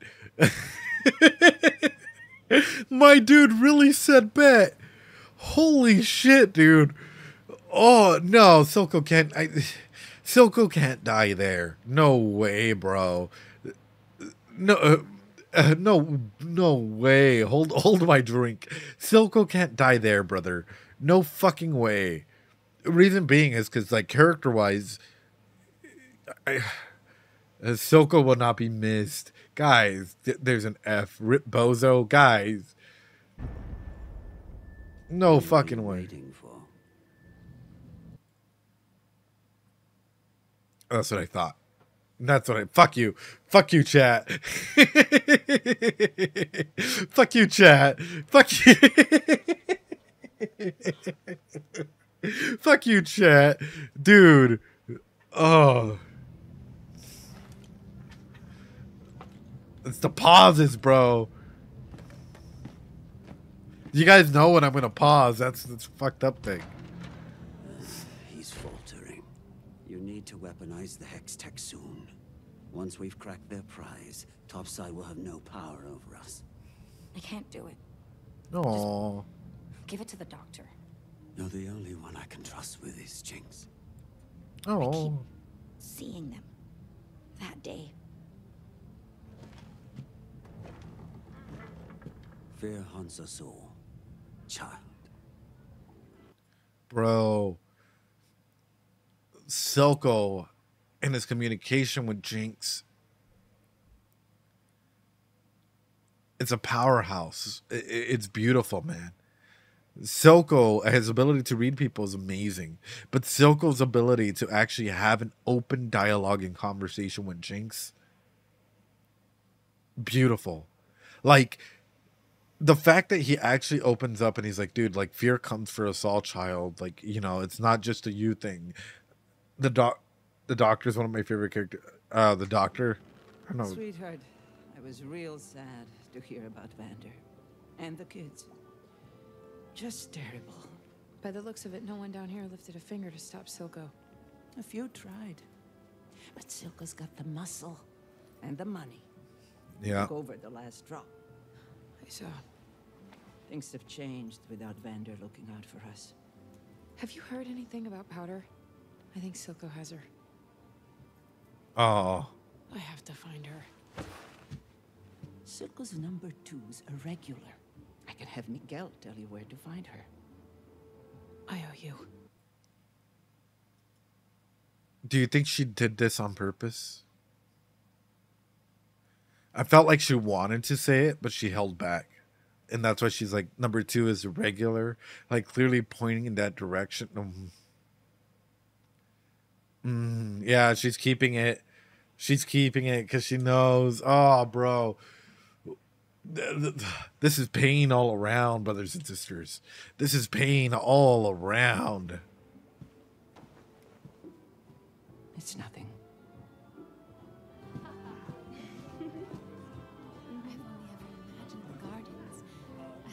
Hey, yo.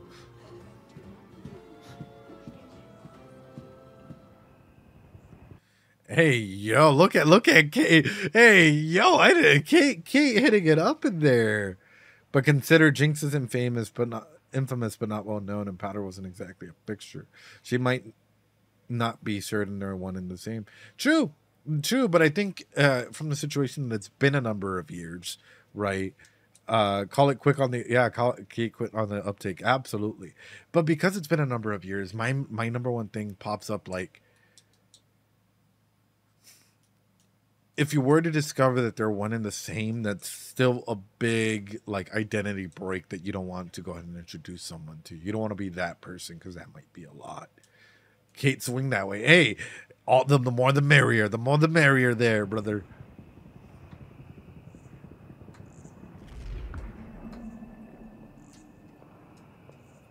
You did well today.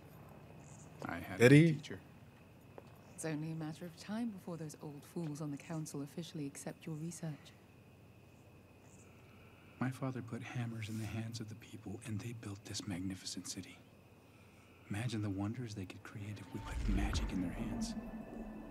The world will never be the same.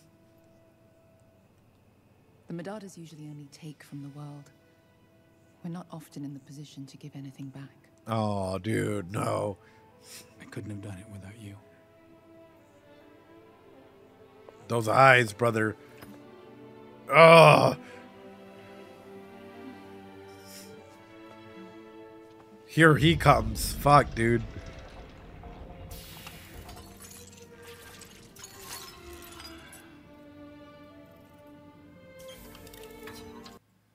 Here he comes, bro. He's done for. He's done. Dunzo. Gone.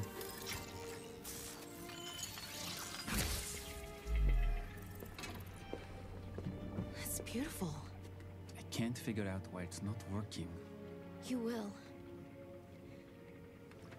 Are you headed home soon?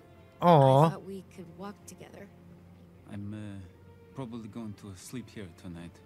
Again? You know, there's always tomorrow, right? Good night, Miss Yan.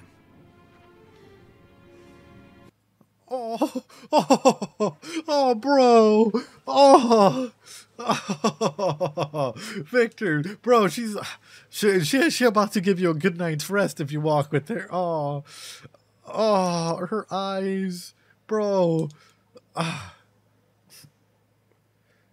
Sometimes you get so caught up in your work, though, that you forget to pick up cues. I'll be honest. So some nights I would get so into literally like my studies and my homework and everything that I would have a partner over and they'd be like, hey, you want to come over and do what? And I was like, I have this paper due at 11. I got to focus on this. We'll talk after. You know, like, like, yeah, sometimes you're so focused on your work and like, you know, whatnot that like, it takes up your entire existence and in a purpose and time where say legacy might be a big thing. Like, what do you want to leave behind? Or do you want to create something that genuinely helps you and keeps you alive? That might push you. I've done a lot of stuff, like I've been running out of time and sometimes I just forget to do some basic things like eat or sleep correctly or so on and so forth. Like it's pretty common for individuals to get caught up so much in their work that they forget about it. T, thanks so much for the redeem. You're first. Congratulations. Are you first to come same way that Jace is? Oh no, poor Jace, dude. Jace fell hook, line, and sinker. What's up, T? How you doing? Here he comes. Here he comes. Victor. Oh, there you go, T.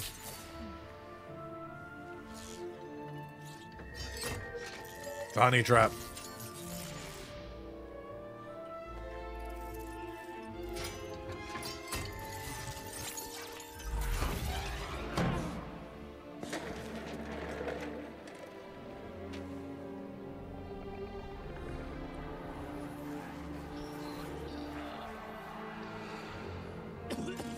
Oh no, Victor.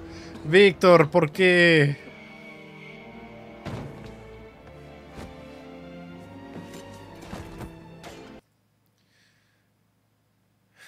Victor's blowing out his lungs and Jace is getting his lungs blown. Victor's mind is being blown at the same time as Jace's. Oh, Victor, dude, you need some help, brother. Like, you need some like tender love and support. I'm sorry, it's like my dude. Like, yeah. Do you think Victor cares more about his life or his legacy? I think he cares more about both, right? Because you can at the same time care about your legacy and still try and like care about your life. But in this point, he's putting his life in danger to form that legacy. And that's, yeah, I don't think it could have been portrayed any other way. It's a big dual. Exactly. It's a big duality as to what is being presented here and what is Victor's doing his gosh dang best. He is. He really is. But it's rough to see. Like, this is legitimately a really, really interesting show because of how serious it's taking everything. How deep we're taking into this thing, right? Where my man is in Jace's position. Jace was working his mind off before. Jace was literally trying to solve the problem, and Jace has turned his back on Victor, not once, but now again. Jace literally flip-flops at every opportunity while Victor has stayed true despite even being at risk of losing his position there. Victor is a true homie.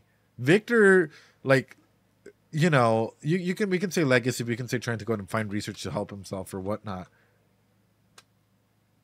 I don't think Jace is any kind of floppy at the moment. Heimer can't see eye to eye with him because he's still old as hell, so of course he has less worries. And Jace never turned his back on Victor. I mean, by turning your back, it's quite literally betraying a trust that you had set. I.e., if I say that I have a trust in you that you're going to get something done and that we've come to an agreement and to a plan to do it, and you say, no. Bro, we've been working to go ahead and do this, and you've done that kind of fucking stings. Okay, now you're out there doing the do, and now everything's going to go back to the way that it's like, where did you stand? That's you can still love someone.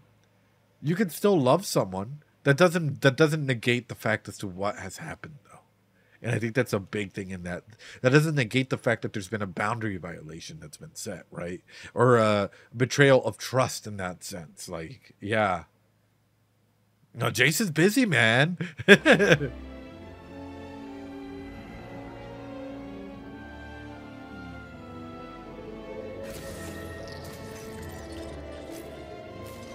Oh, shit.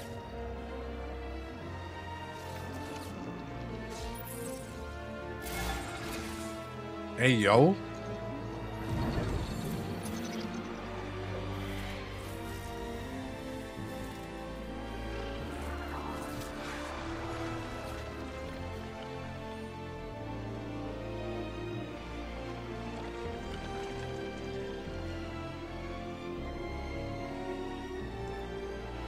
Victor's a vampire now. Congratulations, chat. You've now done blood tech. Thanks so much for the follow, Paymore. Appreciate it. This scene is about creating life.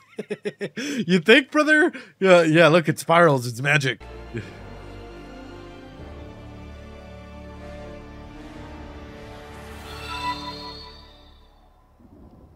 Sex tech and Hextech. Oh, God. I almost drowned in these waters. You told me a million times. Vander wasn't the man you thought he was. Right.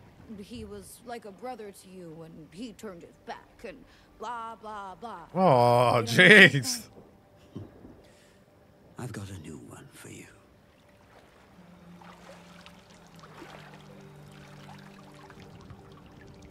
That day, I let a weak man die.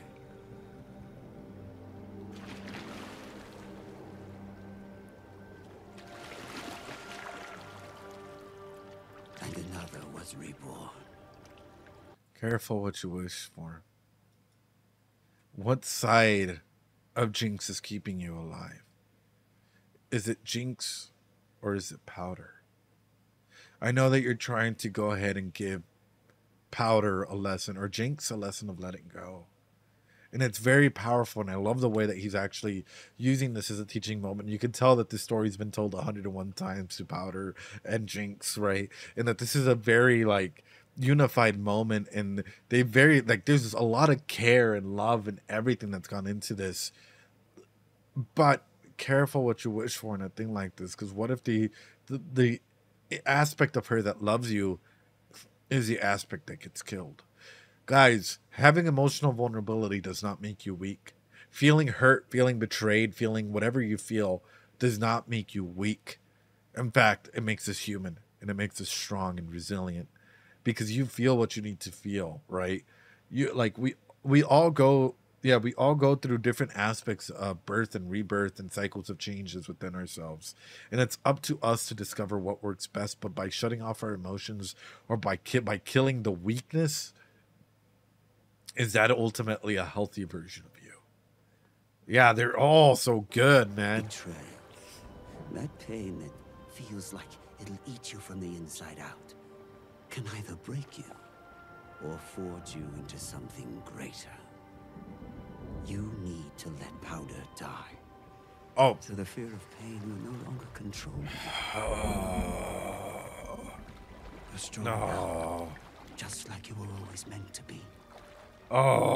Jinx is perfect. Let your old self die, though.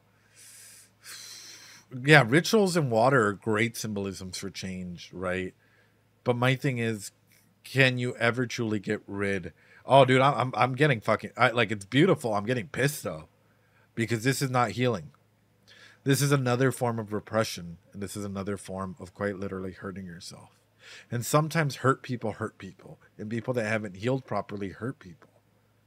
So while he's saying you are perfect, are you saying that she's perfect with Powder, or are you saying she's perfect as Jinx?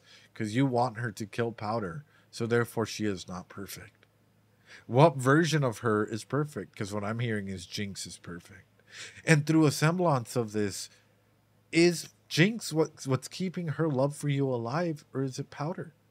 If you gave Powder and Jinx a gun, and or like a bazooka or something, like a grenade, would both of them keep you safe?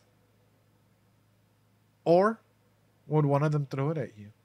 Who attached themselves to you? Was it Powder or Jinx? Because what you're killing off, or what you're trying to killing off, is others. I'm gonna go ahead and throw this out there, guys. Do not kill off like your previous self. That is not healthy in any way, shape, or form. In fact, you probably never can. You probably think you've done a good enough job of hiding your skeletons in your closet, but I'll tell you what, those skeletons heal up over time, and those skeletons reform back into the aspects of you you thought you got rid of. Why? Because you can never truly get rid of a lot of their triggers. A lot of these aspects, you can only work on them and know how to go ahead and manage them. And aspects like this, a lot of people cope through different scenarios differently. No one's going to go ahead and deny this. But by killing your child self, you're only inviting chaos and ruin to come through. You're inviting someone that when they're older, they're going to go ahead and cry and wonder why they didn't have a childhood. And an individual that's so traumatized that probably can't even stay rational for a while. A lot of individuals struggle with this. Old Silco probably lies deep in him, and he doesn't want to go ahead and rationalize this. Why? Because Old Silco, he says he has become something different. Don't tell me, why does he care about Jinx and Powder so much? Is that new Silco or is that old Silco? Because from the looks of it, everyone fears Silco. So why does Silco show Jinx so much love?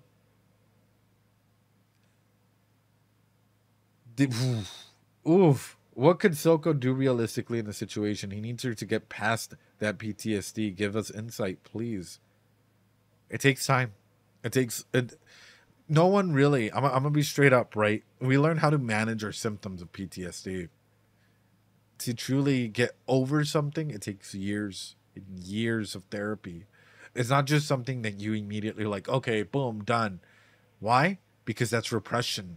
All of a sudden you repress everything deep, dark inside of you. And what happens when that catalyst breaks? What happens?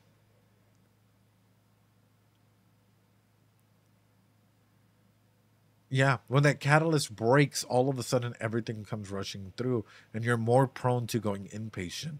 I think there was a couple of studies done. I need to bring them up. I'll probably bring them up next time on like quite literally hospitalization rates and like repression, specifically with repressing trauma and PTSD and aspects of ourselves. Like it can be so difficult like that. One of the problems is that Silco's broken himself. Yeah, and a broken person, like a hurt person, hurts people, right? Most therapy takes time, but PTSD takes longer, right? Blade Dragon, no. Everything, like, we can never define anything by, like, oh, yeah, no, like, you know, it's all the same length or longer, whatever. It all takes time. It absolutely all takes time. PTSD is a jungle to work with, though, especially PTSDC, which is complex. Otherwise known as there's comorbidity with it or, like, different elements applied to it. So more than likely, we're not just looking at, like, Jinx that has PTSD. We're looking at Jinx that has PTSD, that might be having experienced psychosis at times, that might have DID, that might, you know, so on and so forth. It's like we can keep going down this list, and it's a lot to work towards and work through. No, he might believe that. Absolutely, ZMW. This is not taking away from Silco believing what he believes. That is, ZMW, you're right. He genuinely believes this. However, is this the best outcome? The answer is no. The answer is this is more than likely going to cause more breaks to happen in that thing, right? In the aspect of that. He believes Jinx being so unhinged and scary in her chaotic nature is what makes her perfect. He believes the only way to defeat a superior enemy is to be what they fear. Stop asking her to weaponize her own trauma triggers for political gain. Wait, what are you talking about, man? Are you talking about Silco or what, brother? Oh, absolutely. But Silco's perspective is based on unhealed trauma. Yeah, absolutely. And that's the thing is, how many, let's be straight up, how many of you have witnessed someone give you advice that is absolutely horrible because they have not healed from their own trauma? I have. I'll be straight up about it. I have witnessed hundreds, if not thousands of times where individuals get some fucking horrible advice from people that have gone through very, very bad trauma, similar trauma that they have not healed from. Jinx shouldn't have stole the gemstone then. He absolutely believes everything he says is genuinely thinks he's helping Powder. Yo, he doesn't think he's helping Powder. He doesn't think he's helping Powder. He thinks he's helping Jinx, right? Because he's telling him telling her to kill Powder. So he doesn't think he's helping Powder. Yeah. Don't have kids, they ruin your life. My dad said, bro. C-Show, what the fuck? Oh, your dad was on something else. All right, let's continue, Menace here. Their environment is lethal and under high pressure. Be nice to heal tomorrow, but that won't really make it if you don't survive today. I mean, they are surviving today, though. So here's the thing. The environment has always been a constant, so that's sort of what's become normality with their voice. So by automatically pressing on their environment, which is already dangerous to a normal person, like if we were there, we would automatically rate that like we would be under insane amounts of stress, right? But for them, they've normalized that environment. Is it stressful? Yeah, it is. But is it to the point where if one of us were in there, like that level of stress? Probably not, right? Their level of stress is they acknowledge it's stressful, but it's not to that like insane point. So by going ahead and acknowledging that and talking into the aspects of like, what does it mean? What does it mean for them to go ahead and evolve? If you're talking about evolution or even going back, there are other aspects you could have taken. However, it's beautiful that Silco is doing this. I'm not taking away. I'm talking psychology aspect first. That is my psychology aspect. Other aspect, he's done more for her in terms of actually caring about Jinx, right? He's done more for her and actually cares about her, and it's obvious that that's what we're seeing. It's obvious that we're seeing someone that cares about Jinx, someone that cares about her and who she is and how she needs to get over her trauma. That is what's obvious. That is what is being seen. But that's why I have to talk about how unhealthy that is, because a lot of people might just take that and be like, wow, we all have to do that. And that is not the case, right?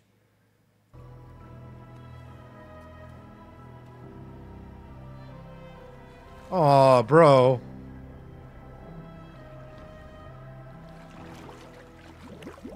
Yeah? Oh, no. Oh, no. Hold on. Hold on. Hold on.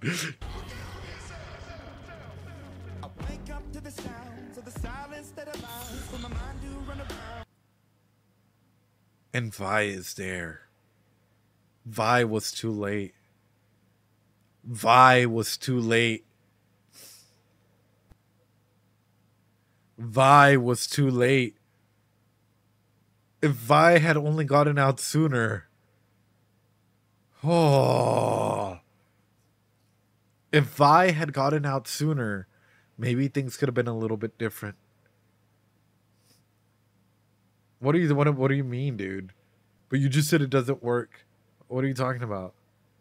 I'm saying if Vi had gotten out sooner and had actually, like, before this baptism of danger and chaos and everything, maybe things might change. But now that, like, you're solidifying your role, fuck. I'm searching to behold the stories that I told when my back is to the world that was smiling when I turned. The baptism wouldn't have changed Jinx. It's like an inverse baptism. She got she's not purified but corrupted, so she isn't late. So, Ellie, what I'm throwing out there is this, right? Because it's clearly showing that Jinx is literally becoming Jinx, right? It's no longer, she's killing off Powder in this instance. So if Vi would have gotten here earlier, could she have saved Powder? And that is the question I'm throwing out here.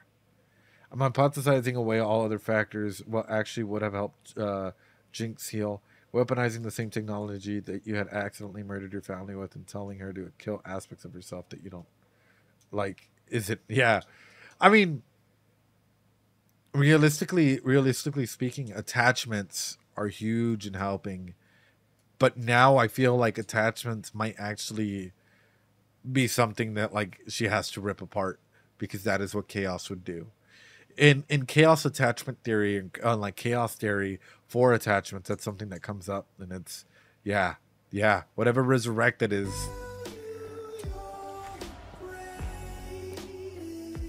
Oh gosh.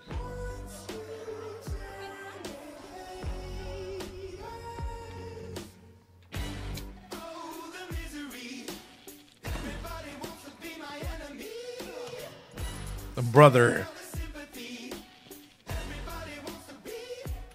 My enemy.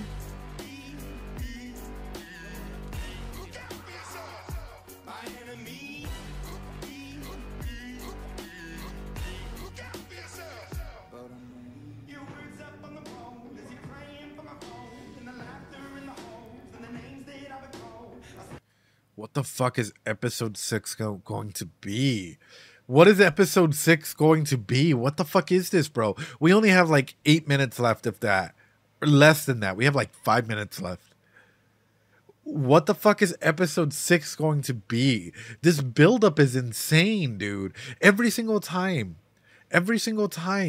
Like it follows a very, very nice structure where it's just like, you know, episode 1, episode 2, episode 3. Episode 1, episode 2, 3. Yeah. What the fuck is episode 6 going to be? This is insane. This is wild. Like, wild. What's episode 7 going to be? Oh, God.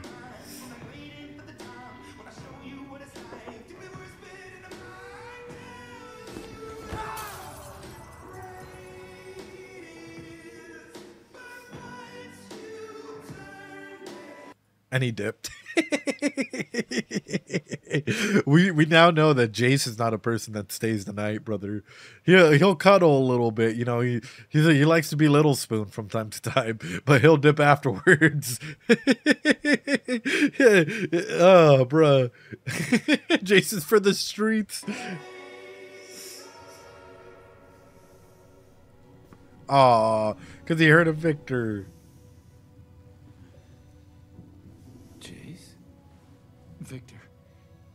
The doctors, Bro. said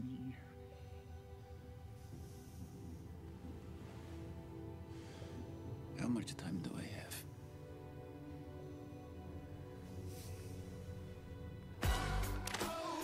have? Death and the Magician.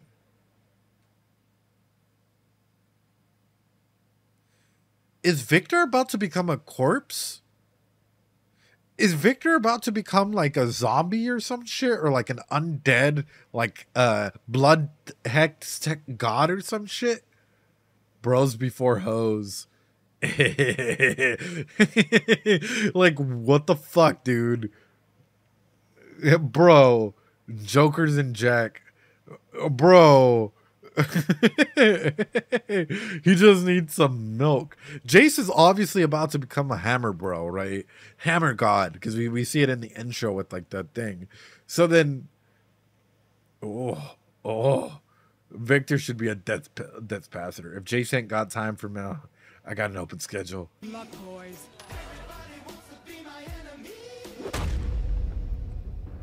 Take that knee to the face.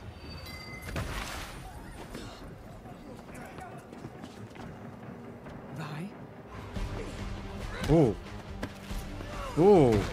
You filthy traitor. Vander had his chance.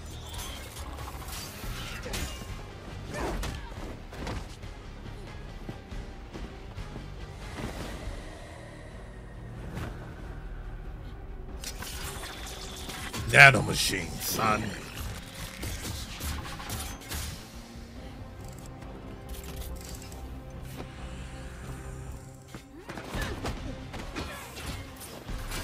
Okay, that's really fucking unfair, bro. If your arm can turn 360, like it's cool, but it's also Vi doing violence first and always.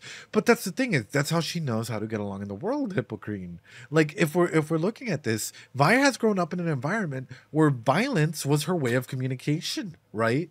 Like violence was a way of resolving matters and stuff at hands. So in her time in prison, has she garnered the social skills and coping skills to learn something different? Probably not. So probably in her belief, like in there was top dog is able to survive. So she's stood herself as a top dog and stood herself as the ability to go ahead and like fight her way through to the top. That's how she's able to go ahead and maintain herself, right? But that doesn't work in the real world, right? You can't spell violence without Vi. I see you never learned patience.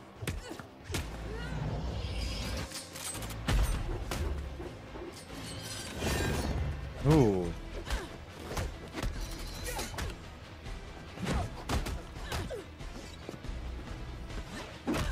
Ooh, that's Superman punch though.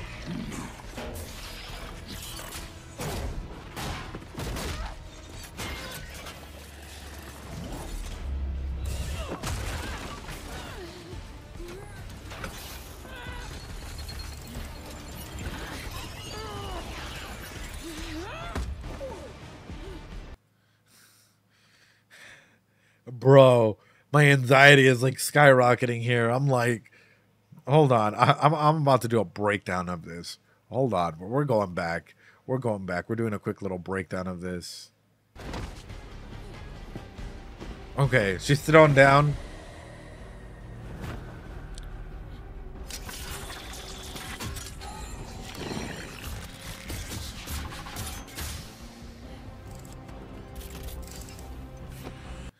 I find it interesting that she allows her to stand up, right? Like she automatically is making assumptions about Vi. And I do find it interesting, right? Because out of this entire thing, she could have rushed at her. She could have done anything to take that off balance, but yet she allows her to fully stand up. So going through this, right? Interesting how she doesn't transition. Like Vi, you can tell like she's learned how to scrap with her hands, right? And not really thinking so much about her kicks or whatnot. If someone has their guard up like this, right? What does that leave open? Like she's coming through, she's about to swing. What can you transition into as an individual, right? Civica's a class act, absolutely. But the reason that I'm throwing this out there, Betrayal of Vine calls Civica a traitor. She's unequivocally wrong. Well, what I'm looking at here is she's going straight for this punch. She punches through, but clearly there's an elbow here. I was thinking a straight up kick to the sternum or even the leg. You can go ahead and bring them down to the ground again. But that's okay. She goes with her fighting style that she's used to. Yeah, you shoot for the knees. You go for a couple kicks. Ya no puedo, mañana trabajo. Well, bueno, hasta el rato or buenas noches.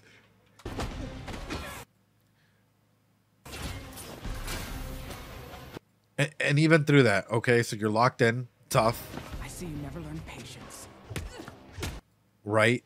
Even when you're locked in there, that's a really tough position to be in. I'm still thinking trip the leg, fall on top, half mount. If you can half mount, you got it from here. But this is rough, dude. This is really, yeah. You tackle down, you trip down, you try and get in a half mount position. But Sevica's something else knocked. But this is a lot, though. This is really a lot for someone to take in. Like, we have to remember, for Vi, one of the biggest things that comes to her is her style of fighting. She's a boxer, straight up, right? She uses her hands. So in a situation like this, without her hands, it's rough for her to get out of a situation. Love that punch in.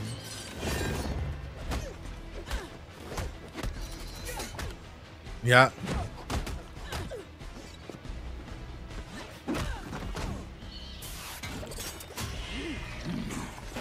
What I'm wondering, though,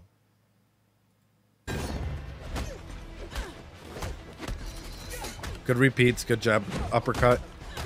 Yeah, yeah. The Superman punch here. She throws her down. I wonder if Vi ever learned any form of, like, chokehold or anything like that. Because, like, immediately she's down on the ground, choke her out. Okay, yeah, she gets the super thing. Is that really going to buff her up to the point where she, like, even if she stops breathing, that she's able to go and stand up from that? Or the cheeky dude, that uppercut is beautiful. That's what I'm saying. The choreography in this is so beautiful because they stick true to the characters and their fighting styles. Like, Sevica's cool. Sevica's pretty cool, dude.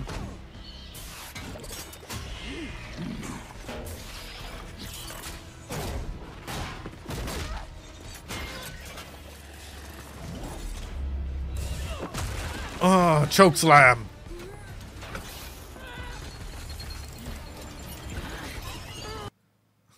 When my CPU gets really hot when I was trying to fix it. When your GPU and fans are running at 1,000 like RPMs a second or whatever, bro, like, oh.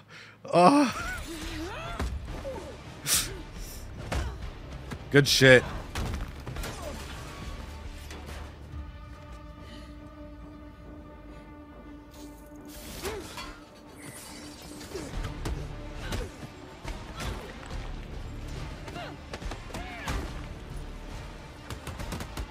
Ooh. Final. Oh, good shit.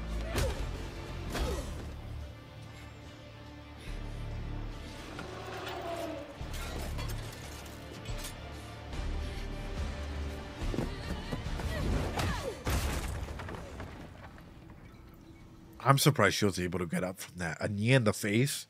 Bro, I've taken one, right? I've taken a kick to the face that actually pushed in one of my teeth. I hate to show it. It pushed it all the way in from a straight up like front kick in, and it pushed it. Yeah, it pushed it in, and I still had to stay in the fight because we're in the ring, we're fighting. Yeah, it was shimmer boosted. So like a knee to, like, I've taken knees to the face as well, and it disorients the shit out of you, dude. Savika's tough, being even conscious after all that. Yeah, bro. It's not easy. It's not easy taking a couple big hits. Have you considered having magic injected into you during a fight, bro? The Undercity has used tech to create prosthetics, while Jace thought they needed to power gloves and lasers. She's built different, absolutely, and still being able to take all of those punishments. A lot of people would look at this fight scene, right, and be like, "Wow, like, oh, I could handle that." Bullshit. You want to know why? In the gym, or like my family owns a dojo, a big gym for mixed martial arts, where we train upcoming LFC, UFC fighters, individuals out there that are starting, like amateur fighters going into professional level, and then some professional fighters that do come through. Actually, like We have hundreds of pictures with famous martial artists and jiu-jitsu masters that come through, Brazilian jiu-jitsu masters that come through and teach, and, you know, they coach us, and we also coach others, and so on and so forth, right? But through this, specifically what I'm getting at is, in a scenario like this, a lot of individuals would like to go out and say, oh yeah, we could do this, we could do that. Guys, if you've ever gotten into a fight, how long does the fight usually last? How long does a person usually last?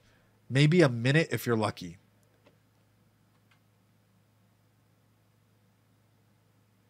That's why he knows how to elevate. Yeah, I've been doing martial arts since I was 3 years old, brother. Like, I'm older, much older now, you know. But most people last a minute max, especially in a fighting environment, because they lose track as to how to breathe, how to min-max their energies, and so on and so forth. Like, yeah. And especially if you know different martial arts and how to control yourself. I thought you were all brains. No, brother. Like, no, not at all. Like, for example, I know karate. I know Kempo karate. I know judo. I've practiced some close quarter combat thanks to my brother who was in the military.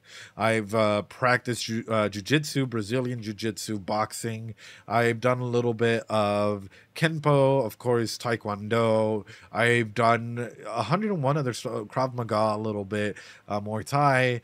Like, since I was 2 or 3 years old, guys, I've literally been consistent nonstop in it. I know I may not look that way. Sorry, genetics. My body looks different.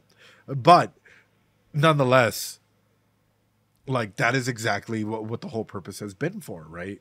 She's pretty bloody. So, like, it's come down to the knowledge of, like, how long can a person last in a fight? And I'm seeing Vi do this. And I'm like, dude, Vi is lasting longer than most people would. And especially someone coming out, like, she's had the conditioning. She gets into fights all the time. So she probably knows how to take a couple of blows. Realistically, you should not be able to get kicked through a wall and live, but it's animation after all. Yep. I'd wine and dine and be domed by her.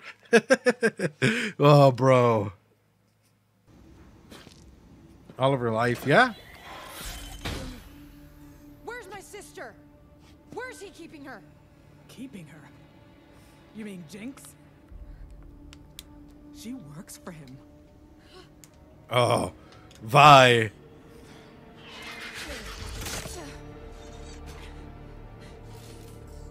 Oh, bro, what the She's like his daughter.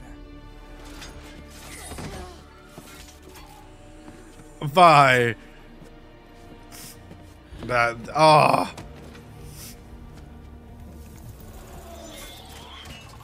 I'll give her your regards.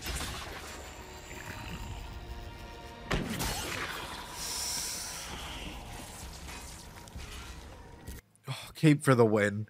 I actually got anxious. I'm like, fuck. Oh, fuck, dude. Oh, Cape for the win here, bro. Getting sniped. Get sniped.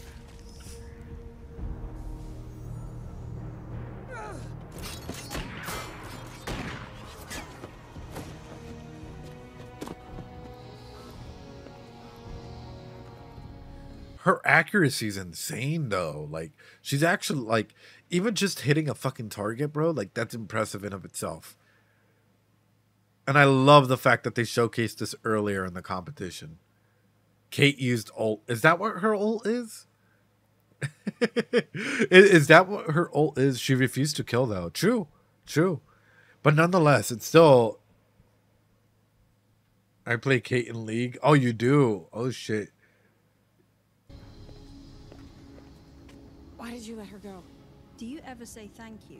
He's gonna know we're here now. Whose fault is that? True. You're an alright shot. I'm an excellent shot. Oh, yeah, you are. Yes, you are, Mommy Kate. Stop calling me that. My name is Caitlin. Cupcake. But you're so sweet. Oh. No.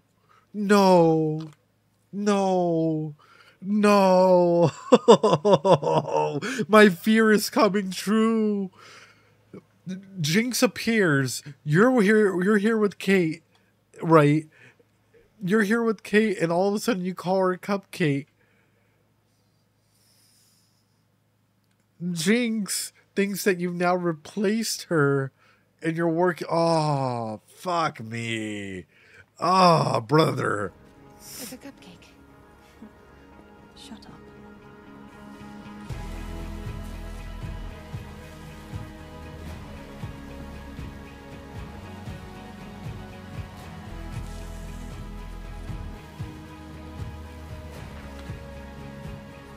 You're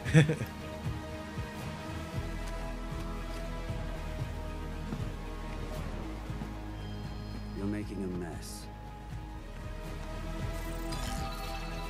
Damn, Daddy Zoko. Damn.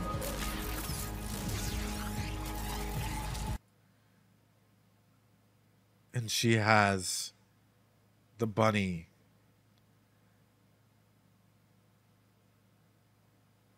And she has the bunny pinned up. She's doing it, don't get me wrong, but in the background. Holy shit, bro. I know, who let Jinx cook? But also...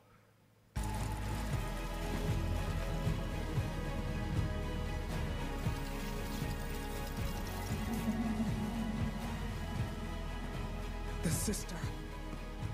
She's back. From the dead. Oh, fuck, dude. That's right. Oh, from the dead. Wait. You guys ready? You guys ready? We're doing this. We're doing this. We're doing this. Hold on. You're the sister. She's back. From the dead. Bro, this is fucking wild. Like, this is absolutely wild. Marcus told him she was dead. Like, absolutely wild. Wild. Like, this show has taken us on a journey, man. This show has taken us on a journey that I can't even, like, I just can't even, bro. There's not many shows out there that genuinely get me to, like, feel this way and, like, talk about it at length in this way. So this show is something special.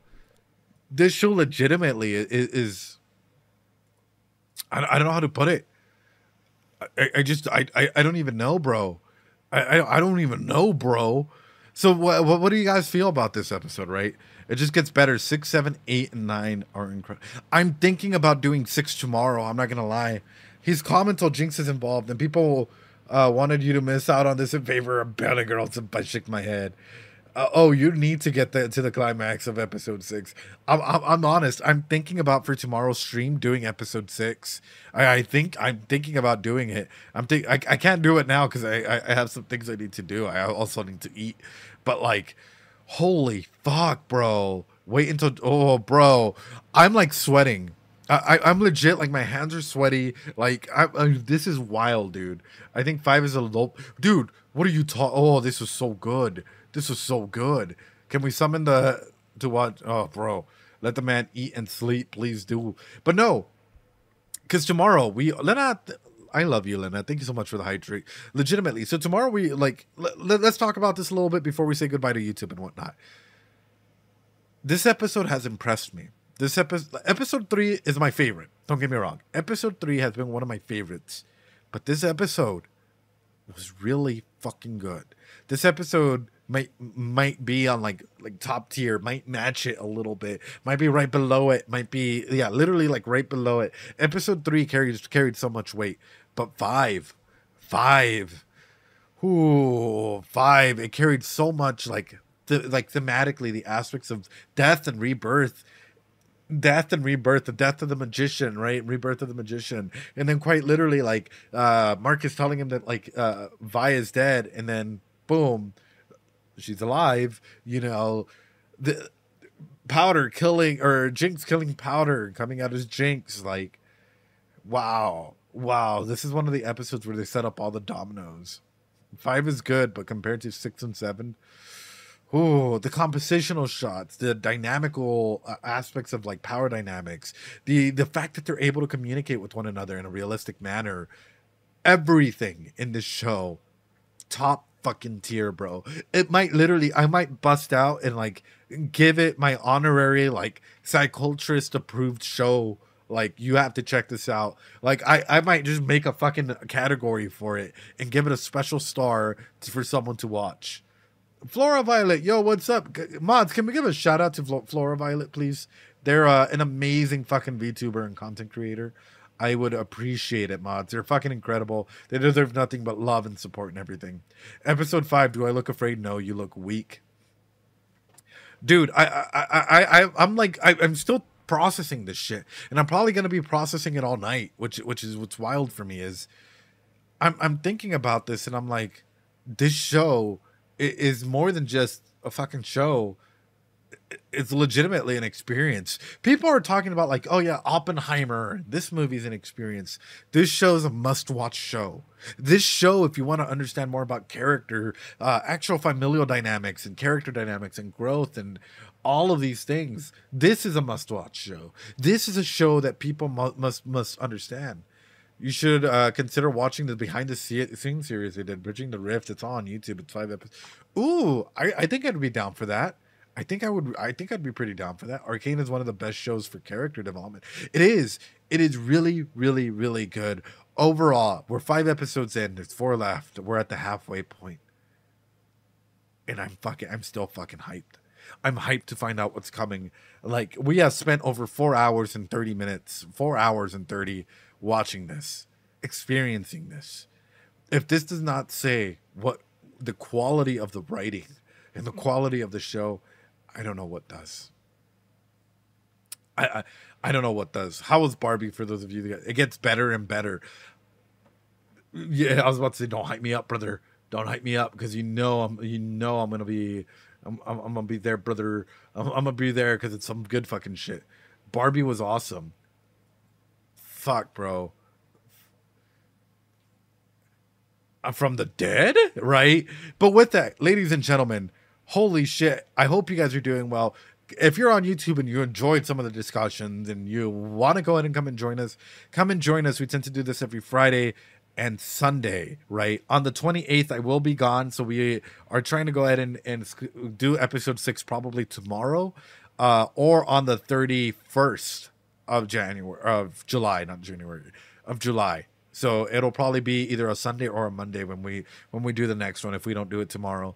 Just giving you, no, not a Sunday. It'll probably be Monday the 31st, because Sunday is Moshiko Tensei. So if we don't do it tomorrow, it'll probably have to wait till the 31st. So I'm just going to go ahead and throw that out there. Guys, I love you all. I appreciate you all. I do want to do it tomorrow. But you guys got to show up. You guys got to show up and show some love and support. And you guys gotta say, we want Arcane. And if all of you guys shout, we want Arcane with the hell yeah and some Doritos, we'll do Arcane. But ladies and gentlemen, I hope you guys are doing well. I appreciate you all. You guys are fucking goats. I'm so hyped for this entire fucking series to see where it's going to run, what we're going to do here. Hold on. Guys, I love you all. I appreciate you all. Hey, I have to go. Thanks so much, Equality Pelican. You're amazing. I appreciate you all. I gotta go eat. I gotta go finish up some homework and stuff and get ready for tomorrow. Tomorrow I will be starting around 2 p.m. Pacific Standard Time. Join the Discord to stay updated just in case something happens and I need to go ahead and like prolong it or whatever. Join our Discord, guys. We are there. Guys, if you guys liked it on YouTube, hit that like button, comment, and subscribe. And we'll see you guys in the next episode.